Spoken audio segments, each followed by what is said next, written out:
What's up, Eagles Nation? What's going on, NFL world? How you doing, Division Rivals? This is Steven Hyder with Gate City Sports Channel, the sports channel where the cerebral NFL fan comes for about 10 minutes of daily content. All right, you guys know why we're all here, guys. We're doing a 7-round mock draft. Before we jump into that, guys, I want to share something with you, okay? I want to make sure that my guys here get an opportunity to get in on some pretty cool things that are being shared amongst the community here. One of those things that's being shared is an opportunity to win a raffled pair of customized Philadelphia Eagles sneakers, guys. I'm bringing this up to you because the gentleman who's doing this is someone who's incredibly talented, far more talented than me at these type of things. And he would love to make 60 pair of these for everybody. But, you know, logistically speaking, guys, it's not feasible for him to be able to do so. It'd be really difficult for him to be able to pump out that kind of quantity of shoes, guys. So in lieu of that, guys, he's offering a pair of customized sneakers. All you got to do is go to the website, and I'll link it down below, and go ahead and enter for your chance to win a pair of customized Philadelphia Eagles sneakers. I'll kick it off so you guys can kind of see a little bit about what these things look like, man. Takes a pair of white Air Force Ones, guys. Hooks you up with that old school Philadelphia Eagles logo. You can also opt for the Philadelphia 76ers. You see the Philly Special written on there. Got that old school late 1980s, early 1990s bird logo on there. We got the old kind of Kelly green color scheme here, guys. You can see here he's got my guy Reggie White, number 92, my guy B-Doc, number 20 on here, two Philadelphia Eagles legends. Hey, maybe you can talk to him. Maybe he can hook you up with a Jerome Brown. Some of you guys go back to, Clyde Simmons, Seth Joyner. Some of you guys go way back to Andre Waters of the world. Maybe he can hook you up with stuff like that, guys. Hey, I can't say anything but positive things about this, guys, because the craftsmanship, everything about this is really, really cool. All right, y'all. So without further ado, I want to go ahead and I want to talk about some other things, guys. I want to talk about some things that pertain to the Philadelphia Eagles, guys. We're getting into this mock draft, and we got to talk about positional areas of need because, you guys know how this works, guys. All I do is provide you with the information. I give you guys some ideas about draft history. I'll tell you about some of the scouting profile on some of these guys, and then everything else is on you guys. So without further ado, guys, what I'll do is I'll go ahead and I'll show you guys, or I'll talk to you guys for a second about positional value, right? A lot of arguments going on recently because this is a football team that needs a lot. It needs a lot to become successful in the future, right? We all know that. A lot of people early on in the process were saying like, hey, maybe we don't need to go defensive line. But then once you kind of looked into the defensive line and you saw kind of like what was on the defensive line past this year, it becomes very obvious that defensive line should be somewhat of a priority. Stick with me. Let me walk you through the whole thing, guys. So here's the deal. You got Brandon Graham, who's 33. You got Fletcher Cox, who's over 31, and he's got a massive contract because we keep kicking the can down the road on this on the numbers here, right? You got Brandon. I'm sorry, not Brandon. You got Derek Barnett, who's playing on a 5th-year option, guys.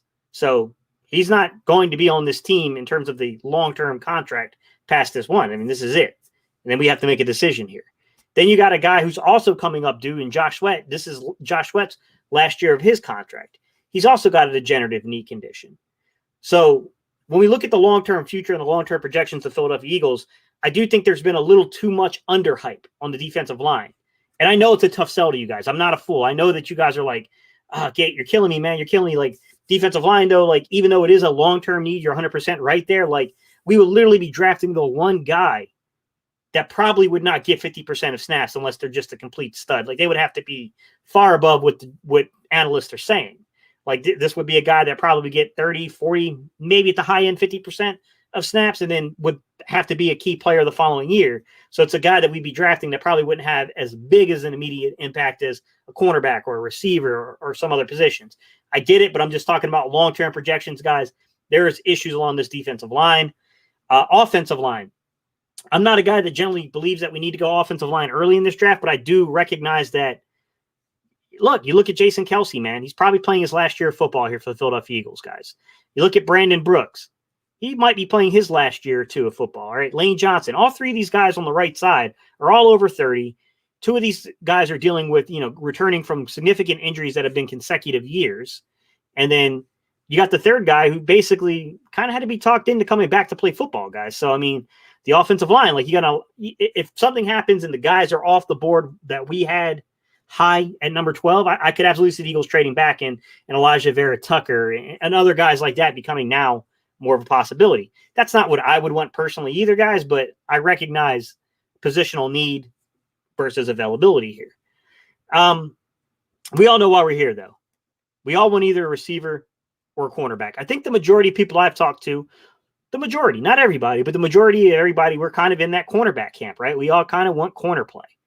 We recognize that this team is very devoid of talent at the cornerback position past Darius Slay. I liked what I saw early on in Avonte Maddox's career, but that he's been kind of moving back and forth on the outside, and it hasn't gone according to plan. So I think we all kind of recognize that corner has to be shored up, and then linebacker. Linebacker is a concern here, guys. I mean, we got a lot of young guys. I do like what we've done in the offseason. I thought we've done a good job of bringing back the guys that I think showed some talent in Alex Singleton. I like the free agent signing we had in Wilson. I do like some of the moves that we've made. I do, but I'm not going to sit here and act like we can't significantly upgrade linebacker.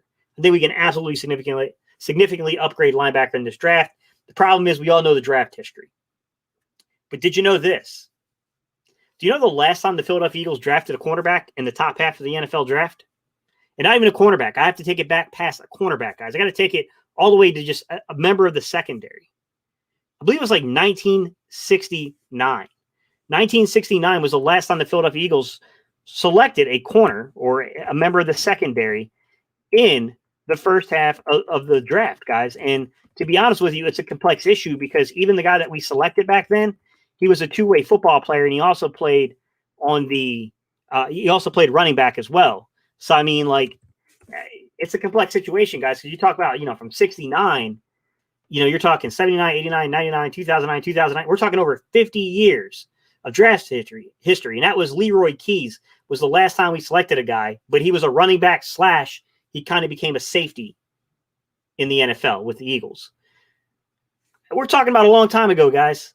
Now, I will say this, and this always caution people, the league in 1969 and the league in 2021 are two different things, right? We're not talking about a heavy, dominant passing league in 69, so corners probably didn't have the same exact value that they would in today's NFL game. Like with the introduction now of not just vertical and West Coast offenses, so it's past the Air Coryell vertical offenses and all the things going on with the West Coast system coming into play. It's also the adaptation recently of 3 wide receiver sets, 11-man personnel. So with all these things kind of coming in, I'll say that before we even start this draft process, it just, in ways, this does feel like the perfect draft to break many years of draft history, right? We already know the numbers. I told you guys way when this thing first started, before every major analyst basically started stealing my research. Let's just call a spade a spade. They did.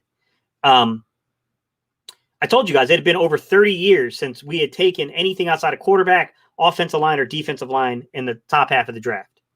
It was Keith Byars' the last time we did that. It was a long time ago since we took a skill position player. But, we talked about it. We framed the question. We talked about, like, hey, man, like, those things are true. You can't ignore them. But you also have to pay attention to, like, okay, like, each draft is different in its value. So, sometimes you don't have a deep quarterback class. This one is pretty deep, but that's, beside the point. Sometimes you don't have a deep offensive line draft. Sometimes you don't have the premier talent at tackle, right? Sometimes your defensive line draft. You have to kind of play to every draft because it can shift and change the perspective of things. I just feel like this year is a perfect lightning rod for breaking a 30-year piece of history when it comes to offensive line, defensive line, quarterback in the top half of the draft, and then a 50-year process of not selecting a member of the secondary since 1969 in the top half of the draft. So, I mean, we're talking about a long time, guys. We're talking about a lot of precedent being broken potentially. Now, look, I'm not crazy. I know that we could easily just go take Kwity Paye. We could easily take Christian Barmore. We can easily trade back and then get another guy or go further back than the top half of the draft, trade past the 16th pick, and then whole different history comes into play. I get all that. I get it. I'm just saying if we stay at 12, I'm aware of it. I know that there's a very big possibility that we break a very long-standing tradition here in Philadelphia in the way that we've structured our drafts. All right, guys. So without further ado, Let me go through. I'll read out some of y'all's, comments and stuff like that, guys. Takeem Hilton, what is good, man? How you doing, buddy? Doing good, man. I'm doing good. What's up, JLU? How you doing, buddy? Coconut 73, what's good, man? Where can you watch games in Greensboro? Hey, Coconut 73, hit me up on Twitter. I don't want to say it out loud over the airs, but there's a couple of sites where you can pirate some games, to say the least. What's up, Jay? How you doing, buddy? What's up, Paul? What's going on, buddy? Natiro, what's good, man? NFC East Beast, what's good, buddy? Sandwich time. Appreciate you, NFC East Beast. Eagles has landed. What's good, man? He says, hey, Gate City, will you guys be doing a live stream during the draft? We'll see, man. I kind of plan on doing it, but I'm going to do something around the draft. I'm not just going to leave you guys hanging high and dry. No trust in Howie from Rod VA. Look, man, I'll say this, Rod. It's more than just Howie, man. Like, Howie's not the sole reason why we miss on draft picks. It's more complex than that. But he's a very big part of why we have, because he has not shown a very good ability of knowing when to side with what group, whether it be scouts, whether it be coaches. I mean, he just hasn't been a very good diplomat between both parties. So, I mean, yes, I agree with you. He's got to be better in that regard, man. No doubt about it. Dalton said, plenty of receiver talent left over. Second round, we need a blue chip defender, whether Howie goes D-line like he loves or corner like Horn or Surtain. Yeah, I agree that there's a lot of it. Nico Collins. What's my opinion on Nico Collins? What's up, Tim? Big, tall receiver, really good hands down the field. Probably not – he's not the greatest rating down the field, but I think there are far worse guys, or not worse guys, I think that's the wrong way to say it, but guys with more concerns. Like, I love Sage Surratt, but he just doesn't separate from defenders down the field. Sage Surratt kind of reminds me a little bit of Preston Williams of Miami and J.J. Arcega-Whiteside of the Eagles. He's like a weird in-between kind of that kind of skill set. So Nico Collins, kind of like a little bit below Tamarion Terry, in my opinion, but has that kind of contested catch ability like Sage Surratt and Tamarion Terry, and big physical frame, big wingspan, can go up there and go get footballs, that kind of stuff. Let's see. Natero said, we can't fall in the trap of being biased to the trenches. Pick the best player available, or we will have another Derek Barnett situation. Natero, I'll say this. I wouldn't give up on Derek Barnett yet. I think Derek Barnett's most frustrating part to me with him is the injuries. Derek Barnett has never really been healthy for the Philadelphia Eagles. But when he's been healthy, I'm not going to act like he hasn't produced. I mean, he's had some top 50 pass rush numbers in consecutive seasons when he's been healthy. It's just he hasn't been healthy, and that's the bigger issue at hand here. All right, Dalton said, got to have faith in Fulgham, Rager, and the other young receivers for at least this year, and then we will have 3 first-round picks next year, even if Sirianni couldn't develop. Yes and no, man. I think it's a little deeper, more complex than that, guys. And we're talking about 5th and 6th round picks on 2 of those, players you're naming there. So I don't feel like that's going to be enough to just secure your job. They're going to challenge you. Adam Kaplan already said we were likely picking a guard/center in day 1 or 2, potentially Natiro. Adam Kaplan's been wrong on a lot of stuff before, though, too, when it comes to the draft. I love Adam Kaplan. He's a very good reporter. I'm not trying to take shots at him, Natiro, but you got to understand that they play those guys. The front office play those guys to get information out. So you always got to take things that they say with a grain of salt, because you don't know if you're being played. Dalton said Howie hinted at us using later picks to move up in a situation that fits the team right. We'll see. I mean, I don't think we're going to stay pat and pick 11 players, guys. I do think we'll move the board a little bit. Eagles has landed, said Adam Kaplan has no idea what the Eagles are doing. It all depends on who's on the board. Yeah. I think Kaplan's a smart guy, and I think Kaplan has insights into who the Eagles may have interest in. But, the information that gets leaked to him, you always got to take it with a grain of salt, because teams release information for specific, a specific purpose. You got to keep that in mind. I think Kaplan in some situations is just talking about what sources around the league are telling him, not necessarily the Philadelphia Eagles per se, but what like other sources around the league are saying. So it's hard, man, because like those sources could be getting played that are reporting to Kaplan too. Like, this is all that time frame. You know what I mean?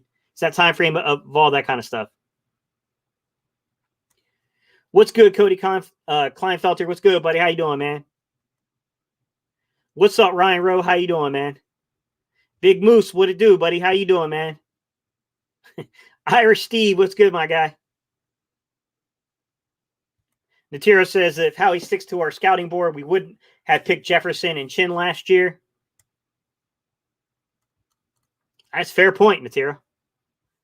But I mean, look, the thing is you can't always fall in love with the scouting department and think that they always know best. I do think that in a general sense, Natiro, like if your coaching staff is differing with your scouting department, there better be very specific reasons. But Natiro, let's be real, the scouting department has missed on some guys too. Like, you know what I mean? Like, I don't want to put them in this elevated status of they never missed. Although I do think we got some real good eyes for talent in that room. But it's a process, man. Like, I think that's what helps about having Nick Sirianni and Jonathan Gannon and a few other guys on this coaching staff have scouted before.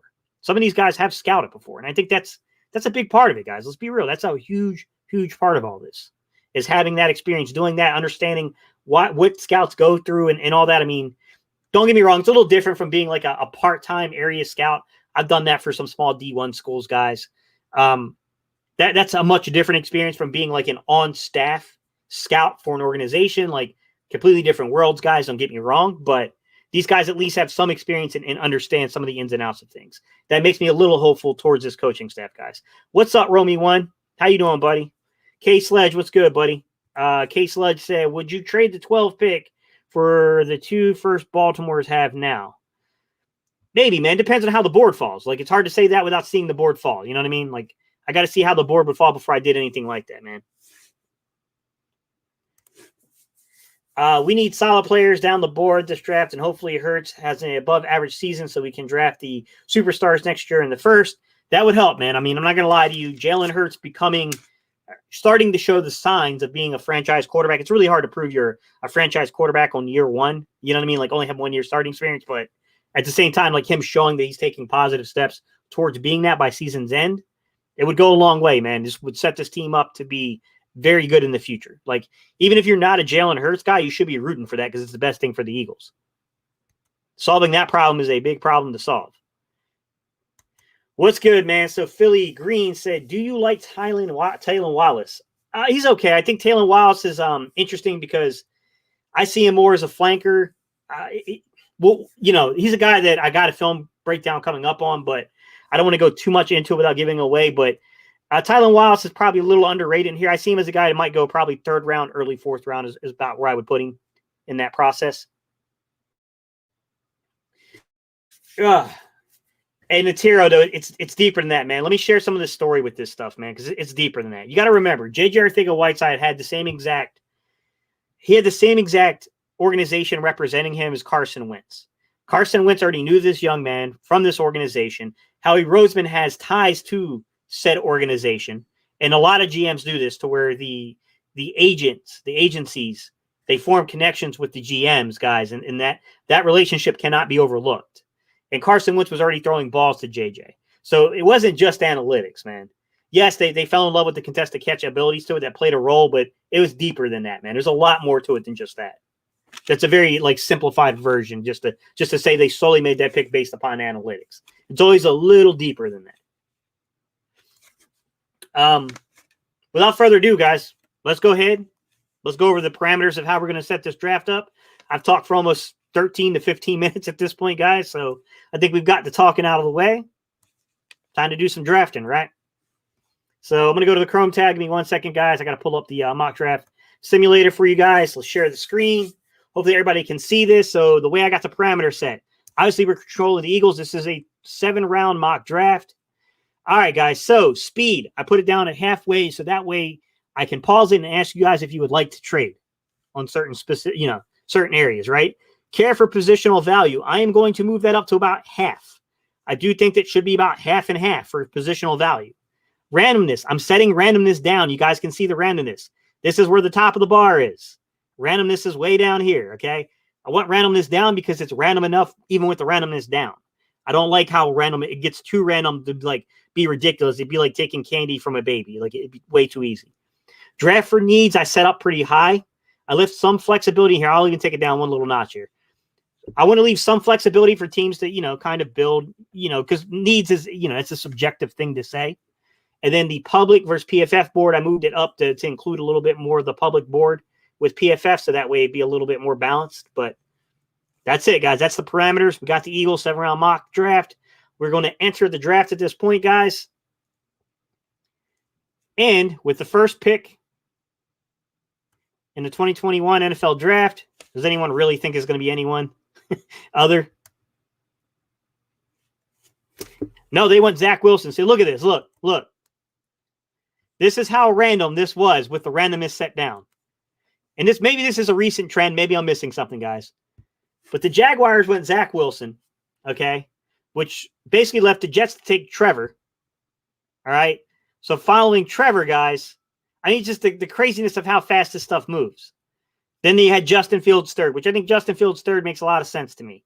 But that's how random, even with the randomness down, this draft was, right? Like right off the bat, we got randomness already coming out with Trevor Lawrence not being the first pick, man. So, yeah. You know what I'm saying? Like, it's crazy, man. I don't know, guys. We'll see how this thing plays out. I will say if it gets too crazy, Jalen Williams gave me his account to another subscription. So if this gets to the point where I think it's just completely false, we'll go to a different draft. All right, guys, I'm going to resume the draft for a little bit. Let's see how it kind of plays out. So Atlanta's on the board. They took Kyle Pitts. Penny Sewell came off 5th. Jamar Chase came off 6th. Jalen Waddle came off 7th. I want to pause it. Oh, all right. So it didn't pause fast enough, which sucks. But I was going to pause it at 8 and 9, guys, because we can see here how the board went. Like the receivers came off fast. Jamar Chase came, then Jalen Waddle, and then Devontae Smith, which is good because 3 receivers are going to push the corners down. Trey Lance has already come off the board. Justin Fields is coming off the board. Trevor Lawrence came off the board. Zach Wilson came off the board. That's 4 quarterbacks, 3 receivers already off the board, plus Kyle Pitts, plus Penny Sewell. So now we got Dallas, and we got the G-men on the board. I think at this point, guys, this would be something right now where I would just chill because we're going to get probably one of the 2 corners we have on our board, either Surtain or someone like that. Like, you guys will make the choice, guys. This is not my draft. This is your draft to choose. But at this point, guys, I would honestly stay put. There's no point in trading with Dallas or the Giants at this point. Just chill. Let's just chill on it. Let's see kind of what happens. So we'll see. Philly Fan D said, with our division, corner is a premium. Want Horn. I see that NFC East Beast wanted to trade. I tried, man. I couldn't pause it in time, man. It got me.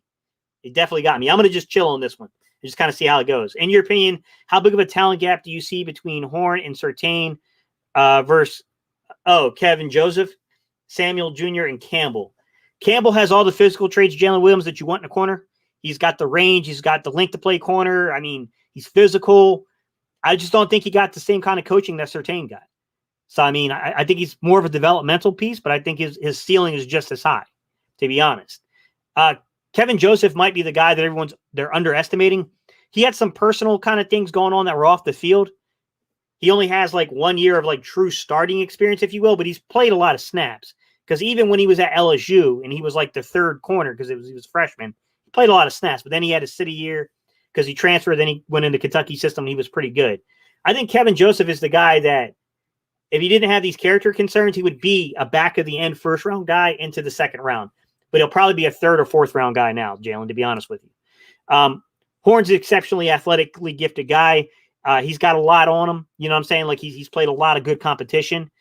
It's just a matter you get to the NFL, man, you can't get handsy to the point of holding. So he's got to chill with that. You know what I mean? Like it's really that, Jalen, to me.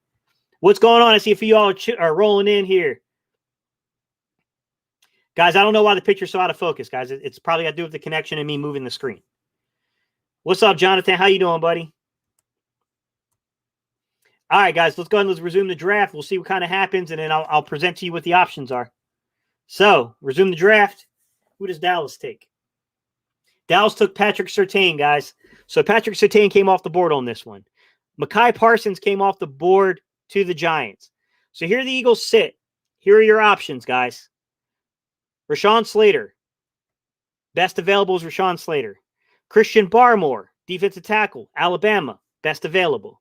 Mac Jones, quarterback, Alabama. Best available. Christian Darrisaw, Trayvon Moehrig, Rashad Bateman, J.C. Horn, J.O.K., Greg Newsome II, Elijah Vera Tucker.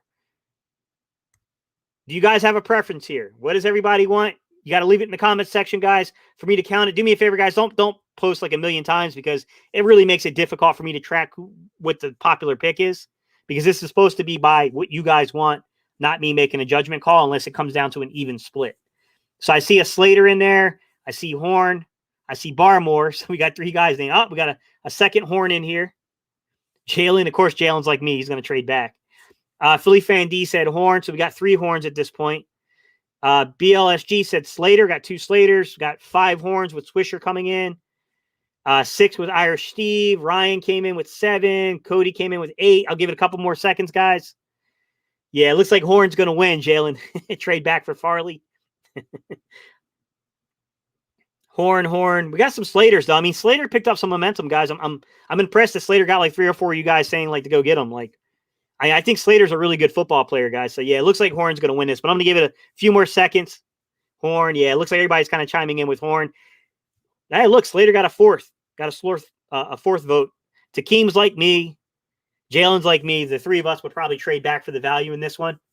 But especially with Greg Newsome Jr. still on the board and like, you know, some other guy, Caleb Farley still on the board, I probably would too, just because I still feel like I could get value.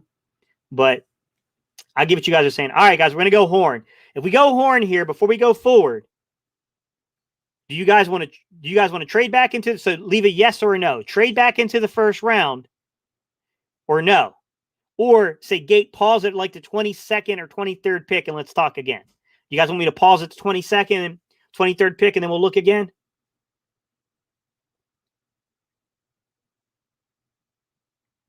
Guys, let me know. What do you want? I see a few guys are saying trade back. One of you guys said just pause and wait for it. Junior said trade. Simon said trade. Trade back to get JOK. We got to know the JOK is on the board, Cody.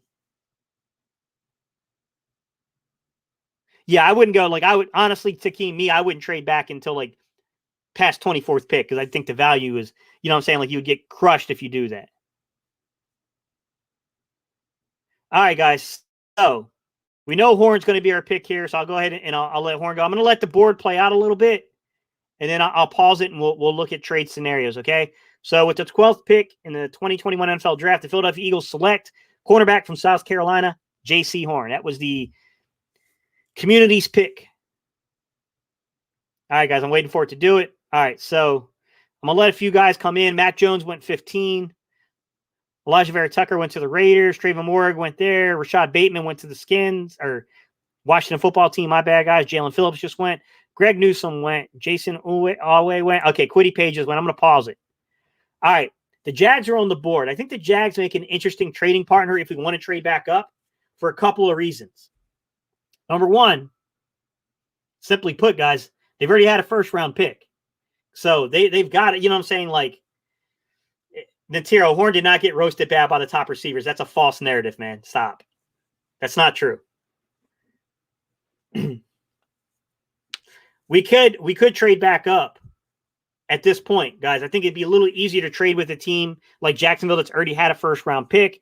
And you're talking about 25 to 37 is still significant. You're talking about 12 picks. But I think the value is a little bit better. We can try it here. But we got to be – you can't get Bateman, man. Bateman already got drafted, guys. We could try it here, but we probably need to know and have an idea of who we want. So let's go back. Let's take a look at who got drafted. So past the Eagles pick, this is who came off the board, guys. 13th was Caleb Farley. 14th was Christian Darrisaw. 15th was Mac Jones. 16th was Rashawn Slater. 17th was Elijah Vera Tucker. 18th was Trayvon Moehrig. 19th was Rashad Bateman. 20th was Christian Barmore. 21st was Jalen Phillips.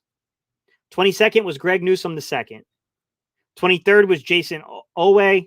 And 24th was Kwity Paye. I stopped it here because pass rushers started really coming off the board.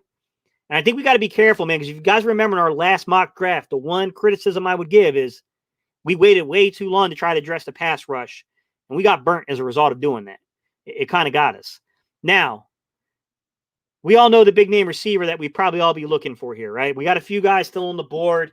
We can look at a guy like, let me read out who would still be on here. Bateman went, so we can't go Bateman, guys. But Terrace Marshall is still on the board at receiver. Let's see. Dyami. Well, I'm not going to go Dyami Brown here. That's way too high. Let's see. We can go Elijah Moore still on the board, but I think you can stay put in the second round and potentially get Elijah Moore. I think that's a possibility. Rondell Moore still on the board. So you got Kadarius Toney, Rondell Moore, Elijah Moore, and you got Terrace Marshall still on the board at receiver. Okay. I think those guys would make some sense. And then you can look at linebackers, guys. I don't think we had too many linebackers come off the board yet. So let's see what we had come off the board. Mekhi Parsons came off just before we picked, right? Then we had safety Trevin Moore came off. That's it, guys. All the linebackers are still on the board. So you got like Zaven Collins, Jabril Cox, Jamin Davis. Everybody's still on the board here. I don't know. Some of those guys I wouldn't go this high with. Zaven Collins might be the only exception to kind of go up in this draft for a linebacker and go get. But all right, guys, what is your picks? Let me know. What is your pick? What would you want? And then JOK, I think JOK is still on the board too. And then do you want to trade up? So let's start off first. Do we want to trade up, guys? So leave me a yes right now if you want to trade up. Leave me a no if you're like, just let's stay put. Let's see what's going on first. This is your draft, guys. You tell me. So let's start off with, do we trade up? Is there someone on the board that intrigues us? Do we try to trade up at least? Do we at least make an attempt here? Or do we stay put? So yes to trade forward, no to stay put. Okay? So I got one no. I got one yes, two yes, three yes, four yes. Two no's, three no's. So pretty close, four no's. I think we're almost dead split here, guys. All right, Junior is 5. Oof. It's pretty close, guys. We are really, really close here. Yes, yes. Paul's at 22. LSU, JOK. All right, I'm going to give it a few more seconds, guys, and then I'll let it kind of play out. It's pretty close right now, guys. It looks like trading up is winning right now, but it's really close.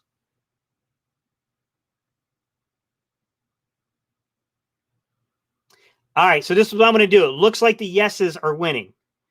This is what I want to do. I'm going to post a link in the description. I want someone from the no's, whether it's Takeem, whoever put a no in there. I'll post a link. So before we make this decision, I'll give you guys a chance. Anyone left to know, I'll give you a chance to come in and explain your side of things of why you feel like, hey, man, we should just stay put here. Let's not overreact and move up. So that way you can try to convince people, okay? I'll leave the link in there. I'm going to post it now. All right, there it goes. So there's your link. Come in, make your case, guys, because if not, the yeses are going to win. Now that we have an idea that, like right now, if I were to do it, to be honest, you know what I mean? Like, it is what it is. We would trade up. Who would you want to trade up for? Who is your target? You know, you got Zaven Collins.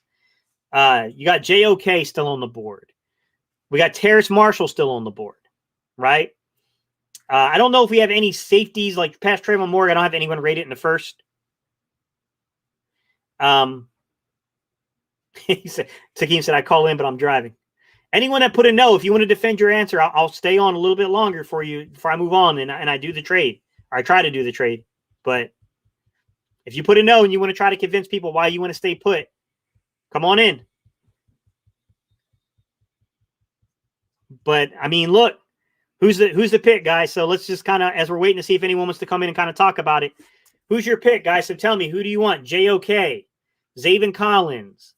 Do you want, like, we got a bunch of receivers still on the board. So do you want let's see, Kadarius Toney. There's Rondell Moore, Elijah Moore. I'm missing somebody here. Who am I missing? Terrace Marshall's who I'm missing. Terrence Marshall. We got a lot of JOKs. I see Terrace Marshall in here.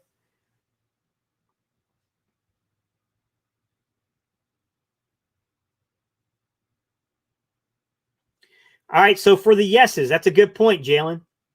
So Jalen said, ask the yeses what compensation you're willing to give up in addition to the second.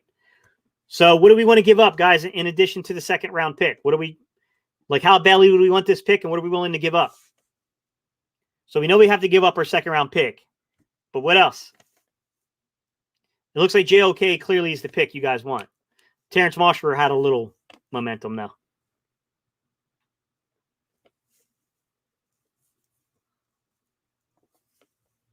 So I see a 37th, a third round pick. I'm assuming 84th, and then 189.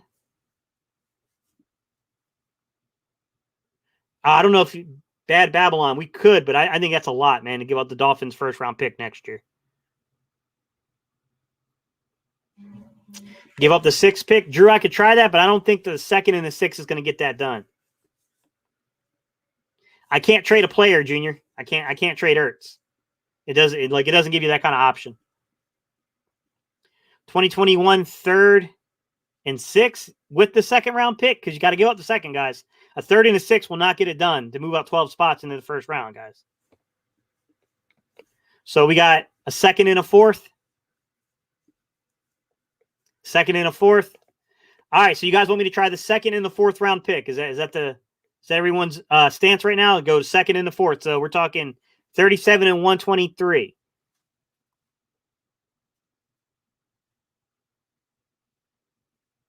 A future 1st and this year's 3rd. We could try it. All right, so here's the 2 things I see here. We can give up a 3rd rounder this year and a future 1st from another draft.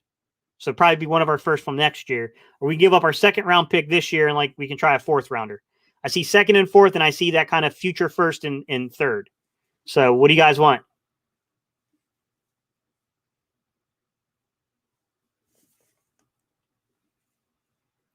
I see a lot of 2nd and 4ths. I'll give it a couple more seconds, guys, and I'll try the 2nd and 4th. That may or may not get it done, guys. I don't know. I mean, I'll try. I mean, this is PFF. Sometimes you get away with trading things that maybe wouldn't work in reality, but work in this situation. Definitely, you know what I'm saying? Sometimes it works. All right, 2nd and 4th, guys. Let's go with it. Let's try the 2nd and 4th. Let's see if it works, guys. All right, so I'm going to try to trade Jacksonville. Maybe it works because you know what? Jacksonville, they don't have a whole lot. So the 37th and the 123rd, I'm going to offer the trade. Hopefully everybody can see it, and let's see what happens. Offering trade to Jacksonville. They took it. The Eagles are on the board. JOK, Elijah Moore, Walker Little, Terrace Marshall, Asante Samuel. So hang on, I got to track what we traded, guys. 25th for 37th and 123rd. Sorry, just for notes for later when we post the community stuff, guys. All right, Terrace Marshall, Asante Samuel Jr., Azeez Ojulari, a very good pass rusher. Walker Little, Elijah Moore, I got a feeling it's going to be JOK with you guys. And then Junior Owusu Koromoa. I know I didn't say his name right, guys. That's a hard name to say, in my offense. JOK. What do you guys want? JOK, Marshall Jr. Oh, pretty close. JOK. Tony came in with Philly Fan D. I will say if we do get the linebacker, and I don't think there's anything wrong with getting the linebacker, we're going to have to definitely target some areas in that 3rd round, guys, but hey, it's all good. We got 2 3rd-round picks. All right, I'm going to give it a few more seconds, guys. Chime in. What do you want? JOK? You want Marshall? You want Tony? Ojulari still on the board as a pass rusher? Man, JOK all day. Takeem's funny. All right, guys. It looks like JOK, although Terrace Marshall had a lot of momentum going. Back-to-back cornerback, Drew. Drew says, go back-to-back with it. All right, guys. JOK is going to be the pick according to the community. So we're going to draft.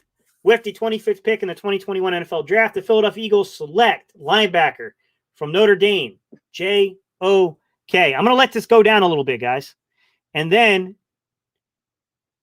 look, we can take a look at that point, guys, and just see where we are in the 50s and see what players on the board and see if you guys want to be aggressive again or if we just chill. I would advise maybe we chill a little bit, maybe not get too aggressive, guys, because we do probably need both of those 3rd-round picks, but I'll let you guys know what's still on the board around 50-something. We'll go, I don't know, 52. We'll go after Washington. All right, guys. So let me read you the draft. Sorry, guys. It skipped down a lot, so I got to go. All right.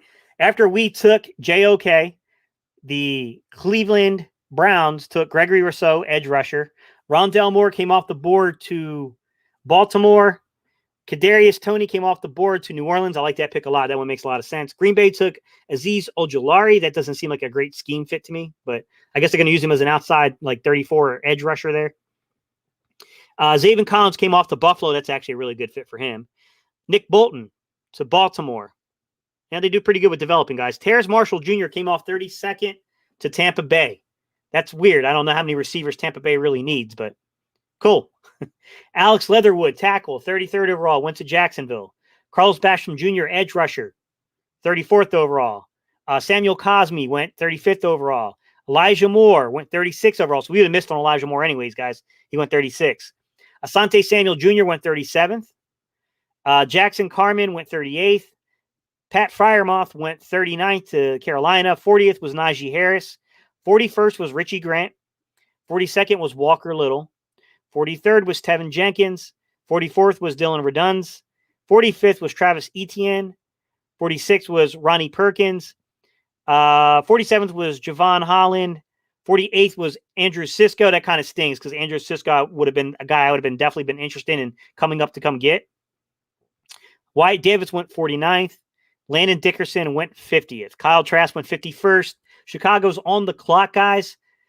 I mean, I'm going to be honest with you. If this was my decision solely, guys, I would just chill here.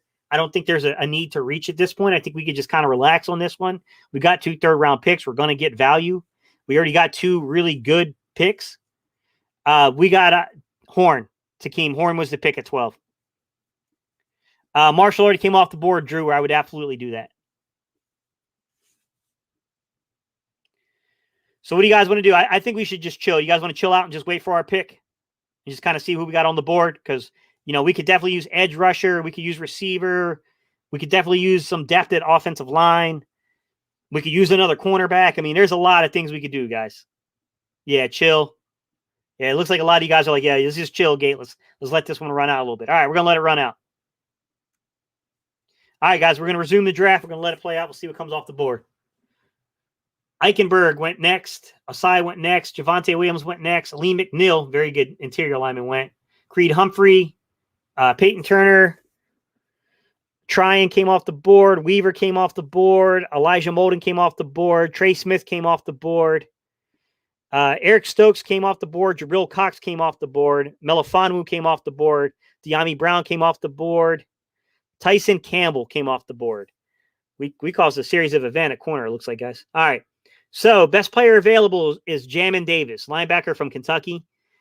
It'd be a little untraditional double dip. I don't think that would be the truth of things come the draft, but I look at this at the 70th pick, and you got guys like Jamar Johnson still on the board. You got Ardarius Washington still on the board.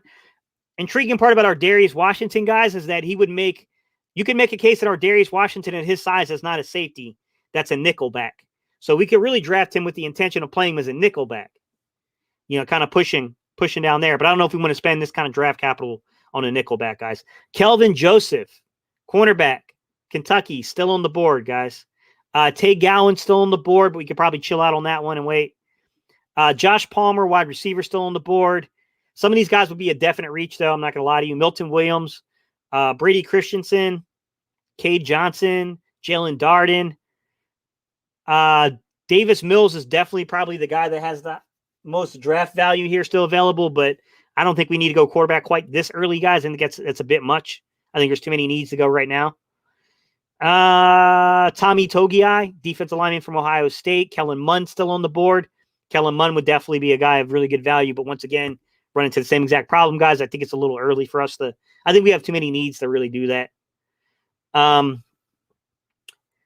Cameron Sample, edge rusher from Tulane. Very good player, by the way. He's still on the board, but you got to worry about his level of competition. Good value for the pick, though. Michael Carter, running back from UNC, is still on the board. I'm going to propose an idea here, guys. Marvin Wilson, defensive lineman from Florida State, still on the board. I want to propose an idea. What if we try to trade back a little bit here? We're not in any desperate need. Any player that we pick might be a bit of a reach at this position of value. We're in that weird twilight area at 70 to where I don't think that the value is quite there unless you want to go quarterback here. I mean, that would be what the value is, and I don't think that's the best one. A couple of D linemen I think you can make cases for to have value here along the defensive line. Carter, the running back from UNC, we might be able to get in the later third round. Hang on. Yeah, 80s or 90s, but not at 70. He's been going pretty early to Keem in these mock drafts, man. He's been going harder pretty early. Marvin Wilson makes some sense to me, guys. Kevin Joseph makes sense to me. But I'm going to ask you this, guys, before you can do all this. There's a lot of guys still on the board that can improve this football team. Should we try to trade back 5 to 10 spots? Should we try to go back 5 to 10 spots and pick up another draft pick? I don't think we'll get a 4th round pick, but I can try. I can try like heck to get one. I doubt it, but I can try. Y'all want to try to go back for a 4th round pick? Well, we're not Howie Souls. We ain't got to do what he does. This is ours, man. This is our draft, bro.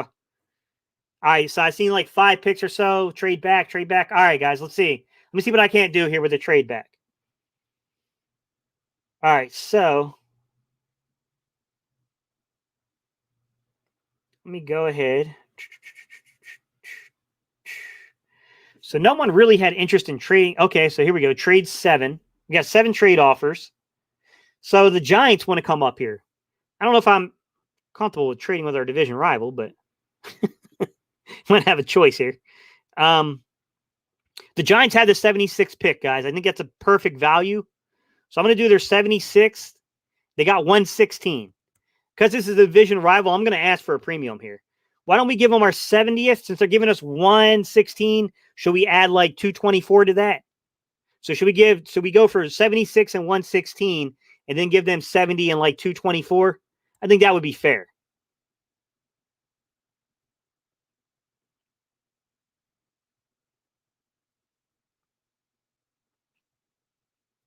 Sure. All right, guys, I'll try. I'll see what happens.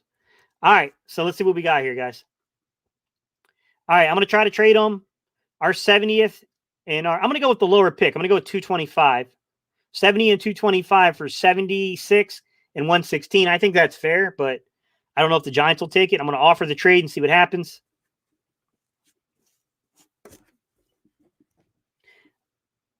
Oh, they did not want that pick, guys. Are they for real?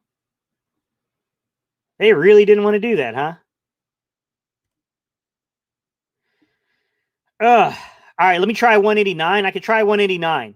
76 and 116 for 70 and 189. You guys want to try 189? Make it fair.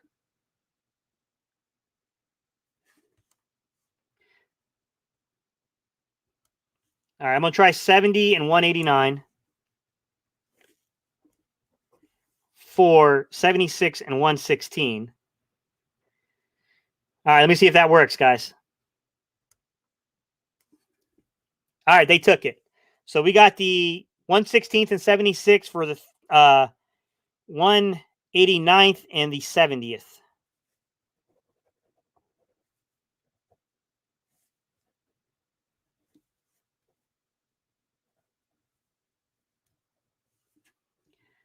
All right, so resume draft. Let's see who they wanted. Who do they want to come up on the board for?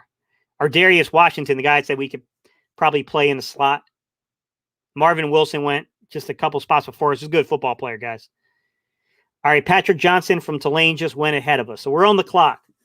All right, we got Jamin Davis, Jamar Johnson, but Jamar Johnson's really going more so towards the 4th round in these mock drafts.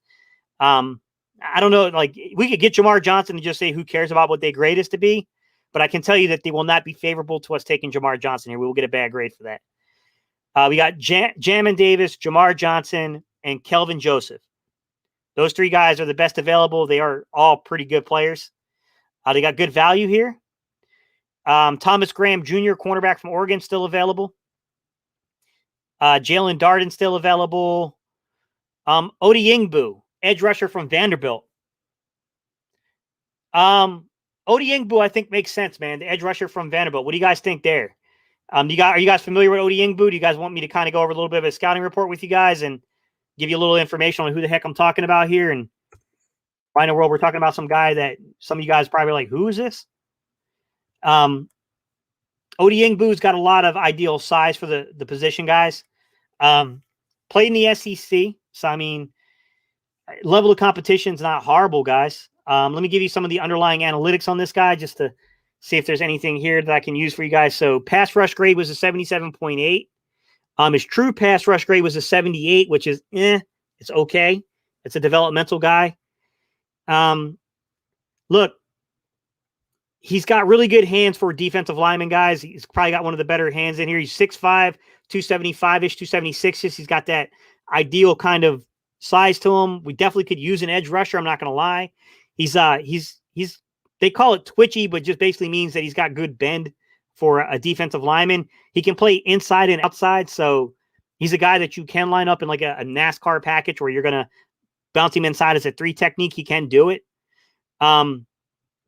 He's a pretty well refined pass rusher. Like he's not a guy that doesn't have already good pass rush moves that would do pretty well in the NFL. But I will say that his true pass rush grade is, there's guys that had higher grades. You know what I mean? Like, but I will say I still think this is a good football player. But let me know who else you guys are interested in, guys.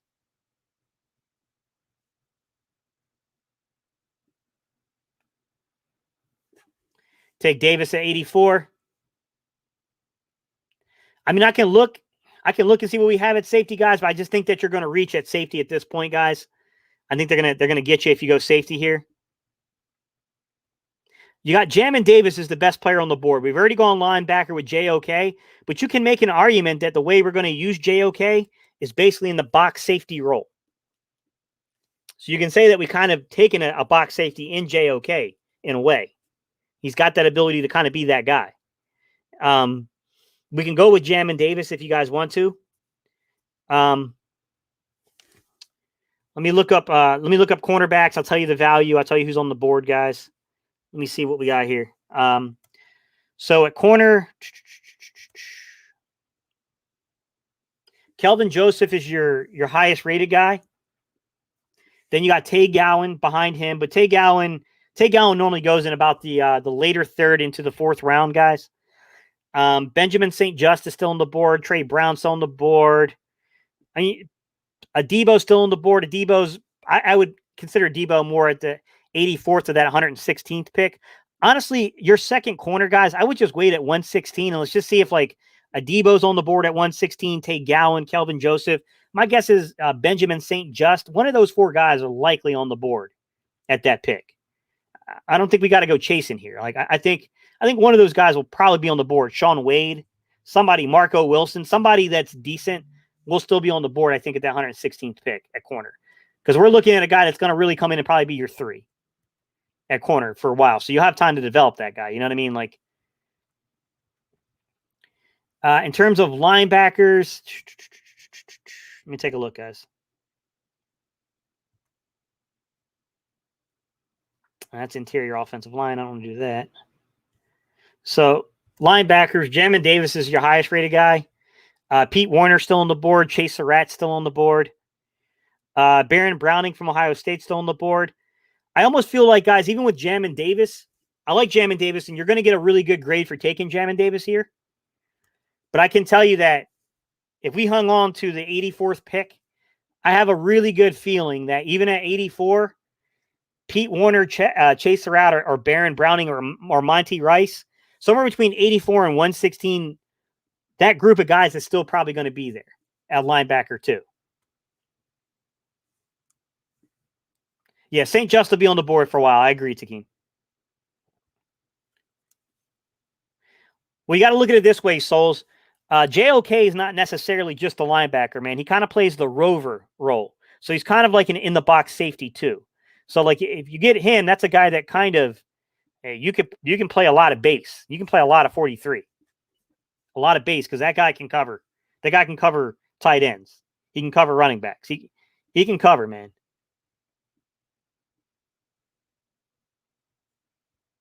All right. So what's your all's pick, guys? You guys want me to tell you receivers or anything like that? I can look at receivers because that'd be the other position. I feel like we can kind of wait till the 4th on receiver. I don't think there's a big rush here. I can look at interior linemen too, guys. All right, so Josh Palmer's still on the board, but I feel like Josh Palmer's normally a late 3rd to 4th round guy in these drafts. Cade Johnson's still on the board. Jalen Darden's still on the board. Tylan Wallace is still on the board. Nico Collins is still on the board. Fehuku, the receiver from Stanford, still on the board. Cornell Powell still on the board. Amari Rogers is still on the board. Seth Williams is still on the board. Dwayne Eskridge is still on the board. Austin Watkins is still on the board. Tamarion Terry still on the board. Jonathan Adams is still on the board.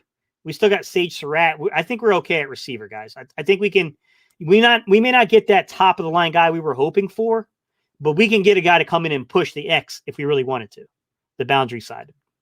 We can go get a Tamarion Terry in the 4th or 5th round, guys, without much problem. So interior lineman, let me go offensive tackle, then I'll look at interior offensive line. Brady Christensen's the highest rated guy. Then you got Forsyth from Florida, Hainsey from Notre Dame, Hudson from Cincinnati,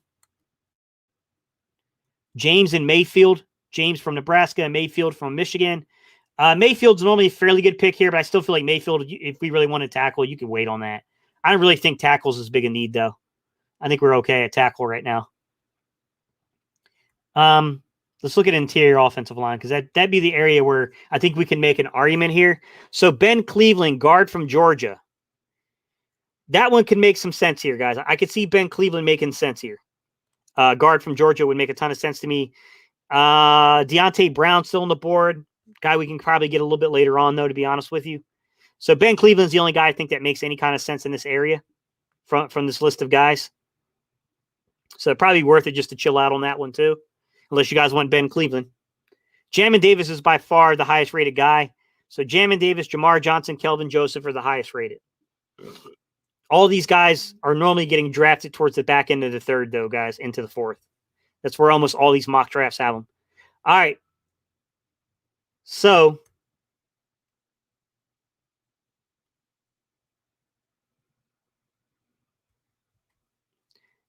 he's tight end or Kellen Mond. I like Kellen Mond. That's a good pick here. I'm not going to lie. It's a really good value for Kellen Mond, but I just think we have too many needs to do that right now. Kellen Mond is, I'm not going to lie to you guys. Kellen Mond is, it makes sense. We could trade back again, guys.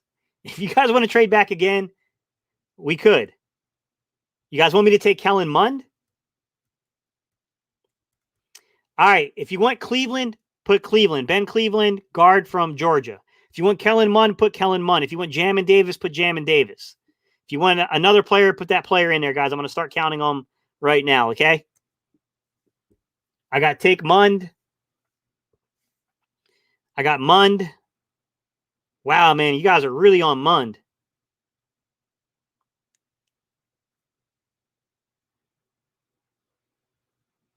I got a Jamin Davis. Kelvin Joseph. Palmer. Davis. Ooh, Mond and Davis are both still there. I do think we could get Jamin Davis at 84. I agree with you, Takeem. I think Jamin Davis will be there at 84.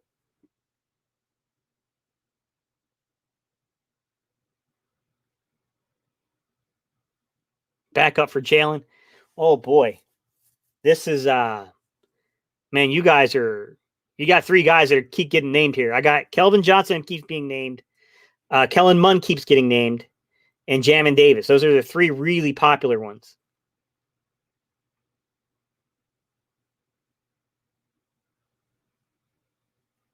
Yeah, okay. I see someone kind of recanted on that. Joseph.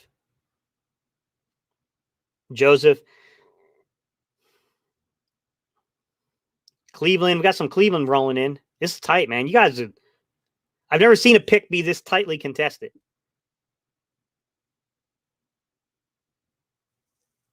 Nah, Jamin Davis does normally last until like the later 3rd round, man, to be honest with you. I agree in reality. I'm not saying that, I get what you're saying in reality, but in these drafts, he normally kind of stays there. All right, it looks like Jamin Davis is the pick. I do agree with Takeem, though, that Jamin Davis probably would have still been available at 84, but that's okay. We traded back and still got him, so that's all good with me. I'll draft him. All right, guys, we will be on the board at 84, and we can see who else is still on this board. Ben Cleveland went at 79. Sean Wade, Chase Surratt, Baron Browning went. We started a run on linebacker.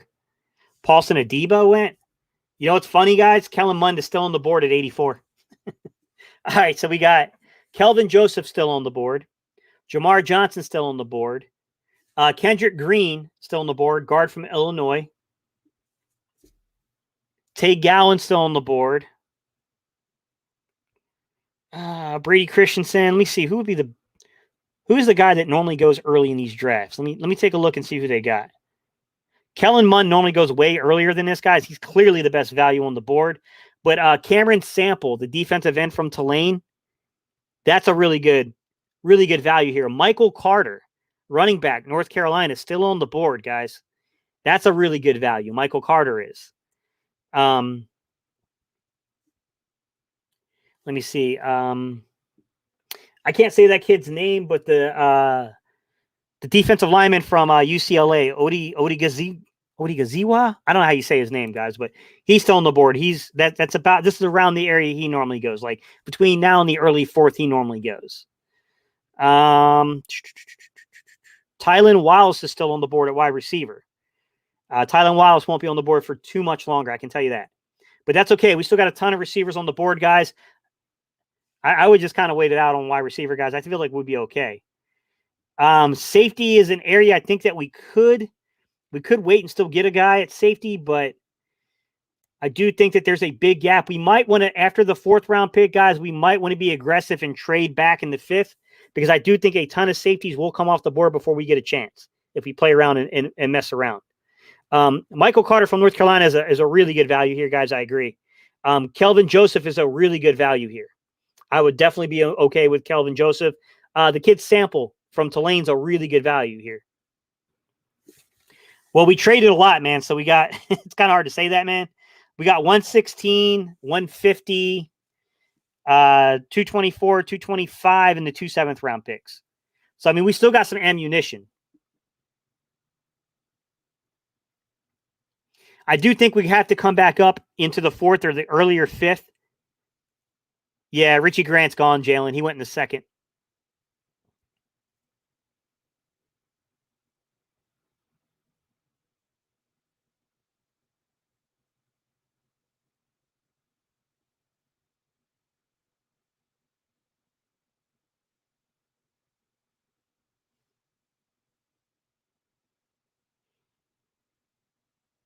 Yeah, Jamar Johnson is a little high for this one, Bad Babylon, to be honest with you. This is not normally where he goes.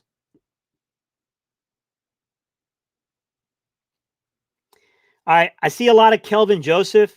I see some Tay Gowan. Tay Gowan, just to mind you, in our last draft, we got him in the 4th round. I see a lot of Kelvin Joseph. Yeah, I like Kellen Mond. I'm not going to lie to you, William. It's probably where I would go too. I see a couple of Michael Carter Williams. I mean, Michael Carter Williams would be a phenomenal pickup here, guys. But I'm seeing a lot of Kelvin Joseph. I'm going to give it a few more seconds, guys. I'll give it a few more seconds and I'll make the pick. I want to be fair and let some things play out. I still think, guys, we need to get a pass rusher and we need to get a safety. We got to be careful here, guys. We don't want to mess around and miss something, man.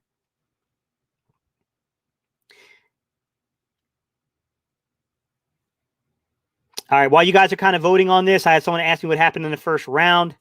I'll go up and I'll tell you what happened in the first round, man. So first overall pick, even though I set it down to be very low on randomness, Zach Wilson still went first. Go figure. Trevor Lawrence went second, Justin Fields third, Kyle Pitts fourth, Penei Sewell fifth, Jamar Chase sixth, Jalen Waddle seventh, Trey Lance eighth, Devontae Smith ninth, Patrick Surtain 10th, Micah Parsons 11th, J.C. Horn 12, Caleb Farley 13, Christian Darrisaw 14, 15 was Mac Jones, 16 was Rashawn Slater, 17 was Elijah Vera Tucker, 18 was Traven Morig, 19 was Rashad Bateman, 20 was Christian Barmore, 21 was Jalen Phillips, 22 was Greg Newsome II, 23 was Jason Olway, 24 was Kwity Paye, 25 was J.O.K. The Eagles traded back up to 25 to get J.O.K. I should add that. 26 was Gregory Rousseau, 27 was Rondell Moore, 28 was Kadarius Toney, 29 was Azeez Ojulari, 30 was Zaven Collins, 31 was Nick Bolton, 32 was Terrace Marshall Jr. So the Eagles walked out of the first round with 2 players. We got Horn, and we traded up to go get J.O.K.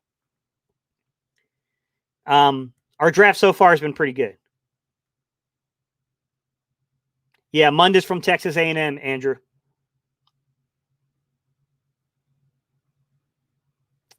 I agree, Takeem. I think you can get Joseph or Tay Gowan, one of these guys at 116. I definitely think one of those guys are there. I think the best value, honestly, guys, is Michael Carter and it's Kellen Mond. Those two guys are by far the best value at this point, but it's not my draft, guys. This is your draft.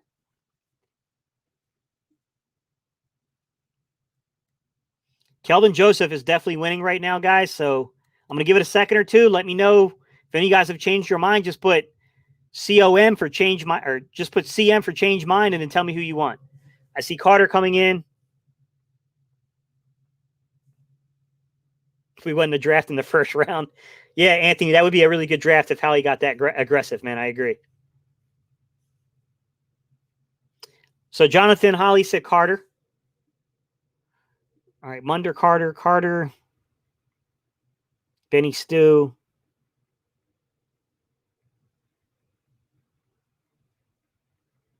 Carter. It's between Joseph and Carter. Those are the two most voted players, or Joseph and Carter. Some of you guys are posting Joseph like 100 times. It's hard to keep up, but I'm trying to keep up with it, guys. So I got 1 Joseph. Hang on. 2 Joseph. 3 Josephs. 4 Josephs. 5 Josephs. 6 Joseph with Jalen Williams. 7 with Ricardo.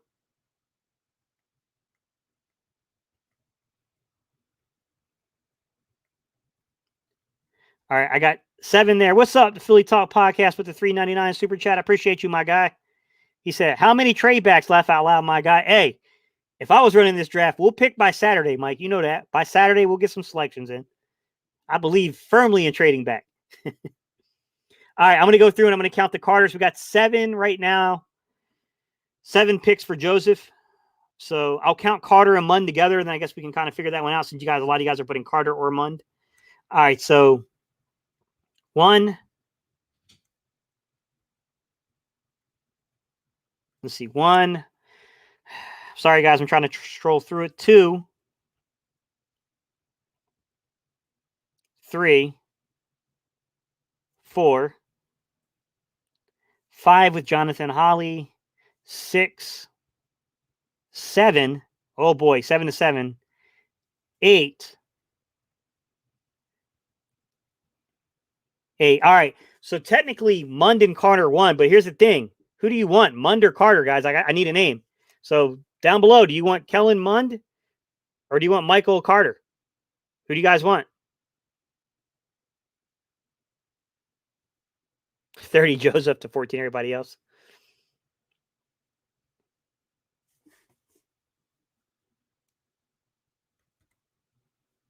I see a Carter. Carter. So Matthew said Carter. I got a Mund in here from NFC East Beast.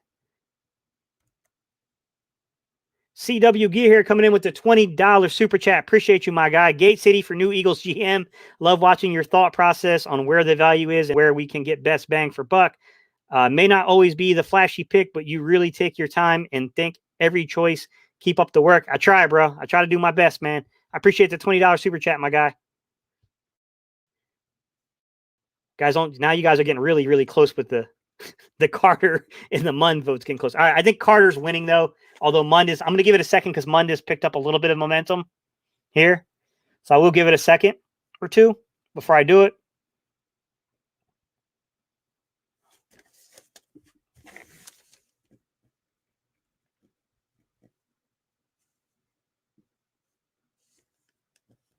So far, guys, if I'm not mistaken, please fill me in if I'm missing a pick. Someone's asking me, hey, man, what are the Eagles' picks so far? I guess they're catching in on us a little bit here.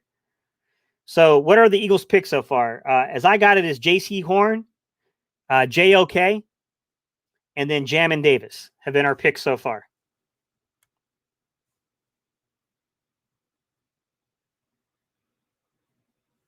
All right, it looks like Carter's going to win, which kind of stinks because I like Ramondre Stevenson too, guys, but I'm going to be honest with you. Michael Carter at this position would be hard to turn up, guys. It's incredible value for the pick. I'm not going to lie. And he does. I mean, to be honest with you, Michael Carter fits what the Eagles want to do. Now, if you guys want me to, I can go through because we got 11 trade offers, by the way. Like, people want this pick badly.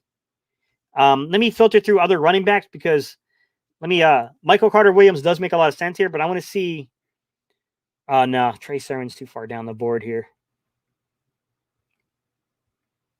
Now, before we say Carter, Michael Carter could be it, but we could also try to get.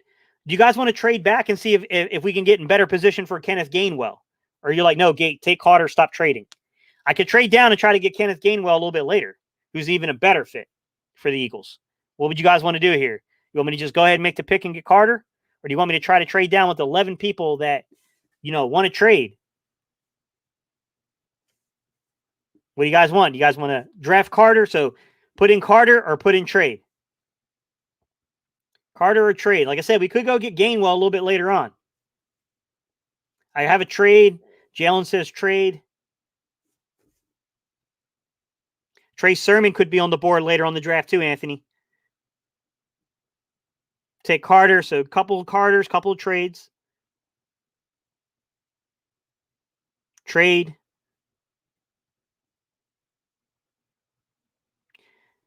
All right, trade. All right, if I get one more trade, then I'm going to do it. I just got to see another trade before I can say that it's a definitive. Yeah, Drew just said trade. All right, guys, I'm going to go in and see what we can't get here. So I'm going to go to the trades. The Jets want this pick. The Jets have the 86 picks. We're not even moving that far down. What we could do with the Jets, though, is we could take, let's see. Why don't we go 86? I'm going to try to do something fancy with the Jets. 86 and 107. Okay. And I'm going to give them 84 and 116 and see if that works.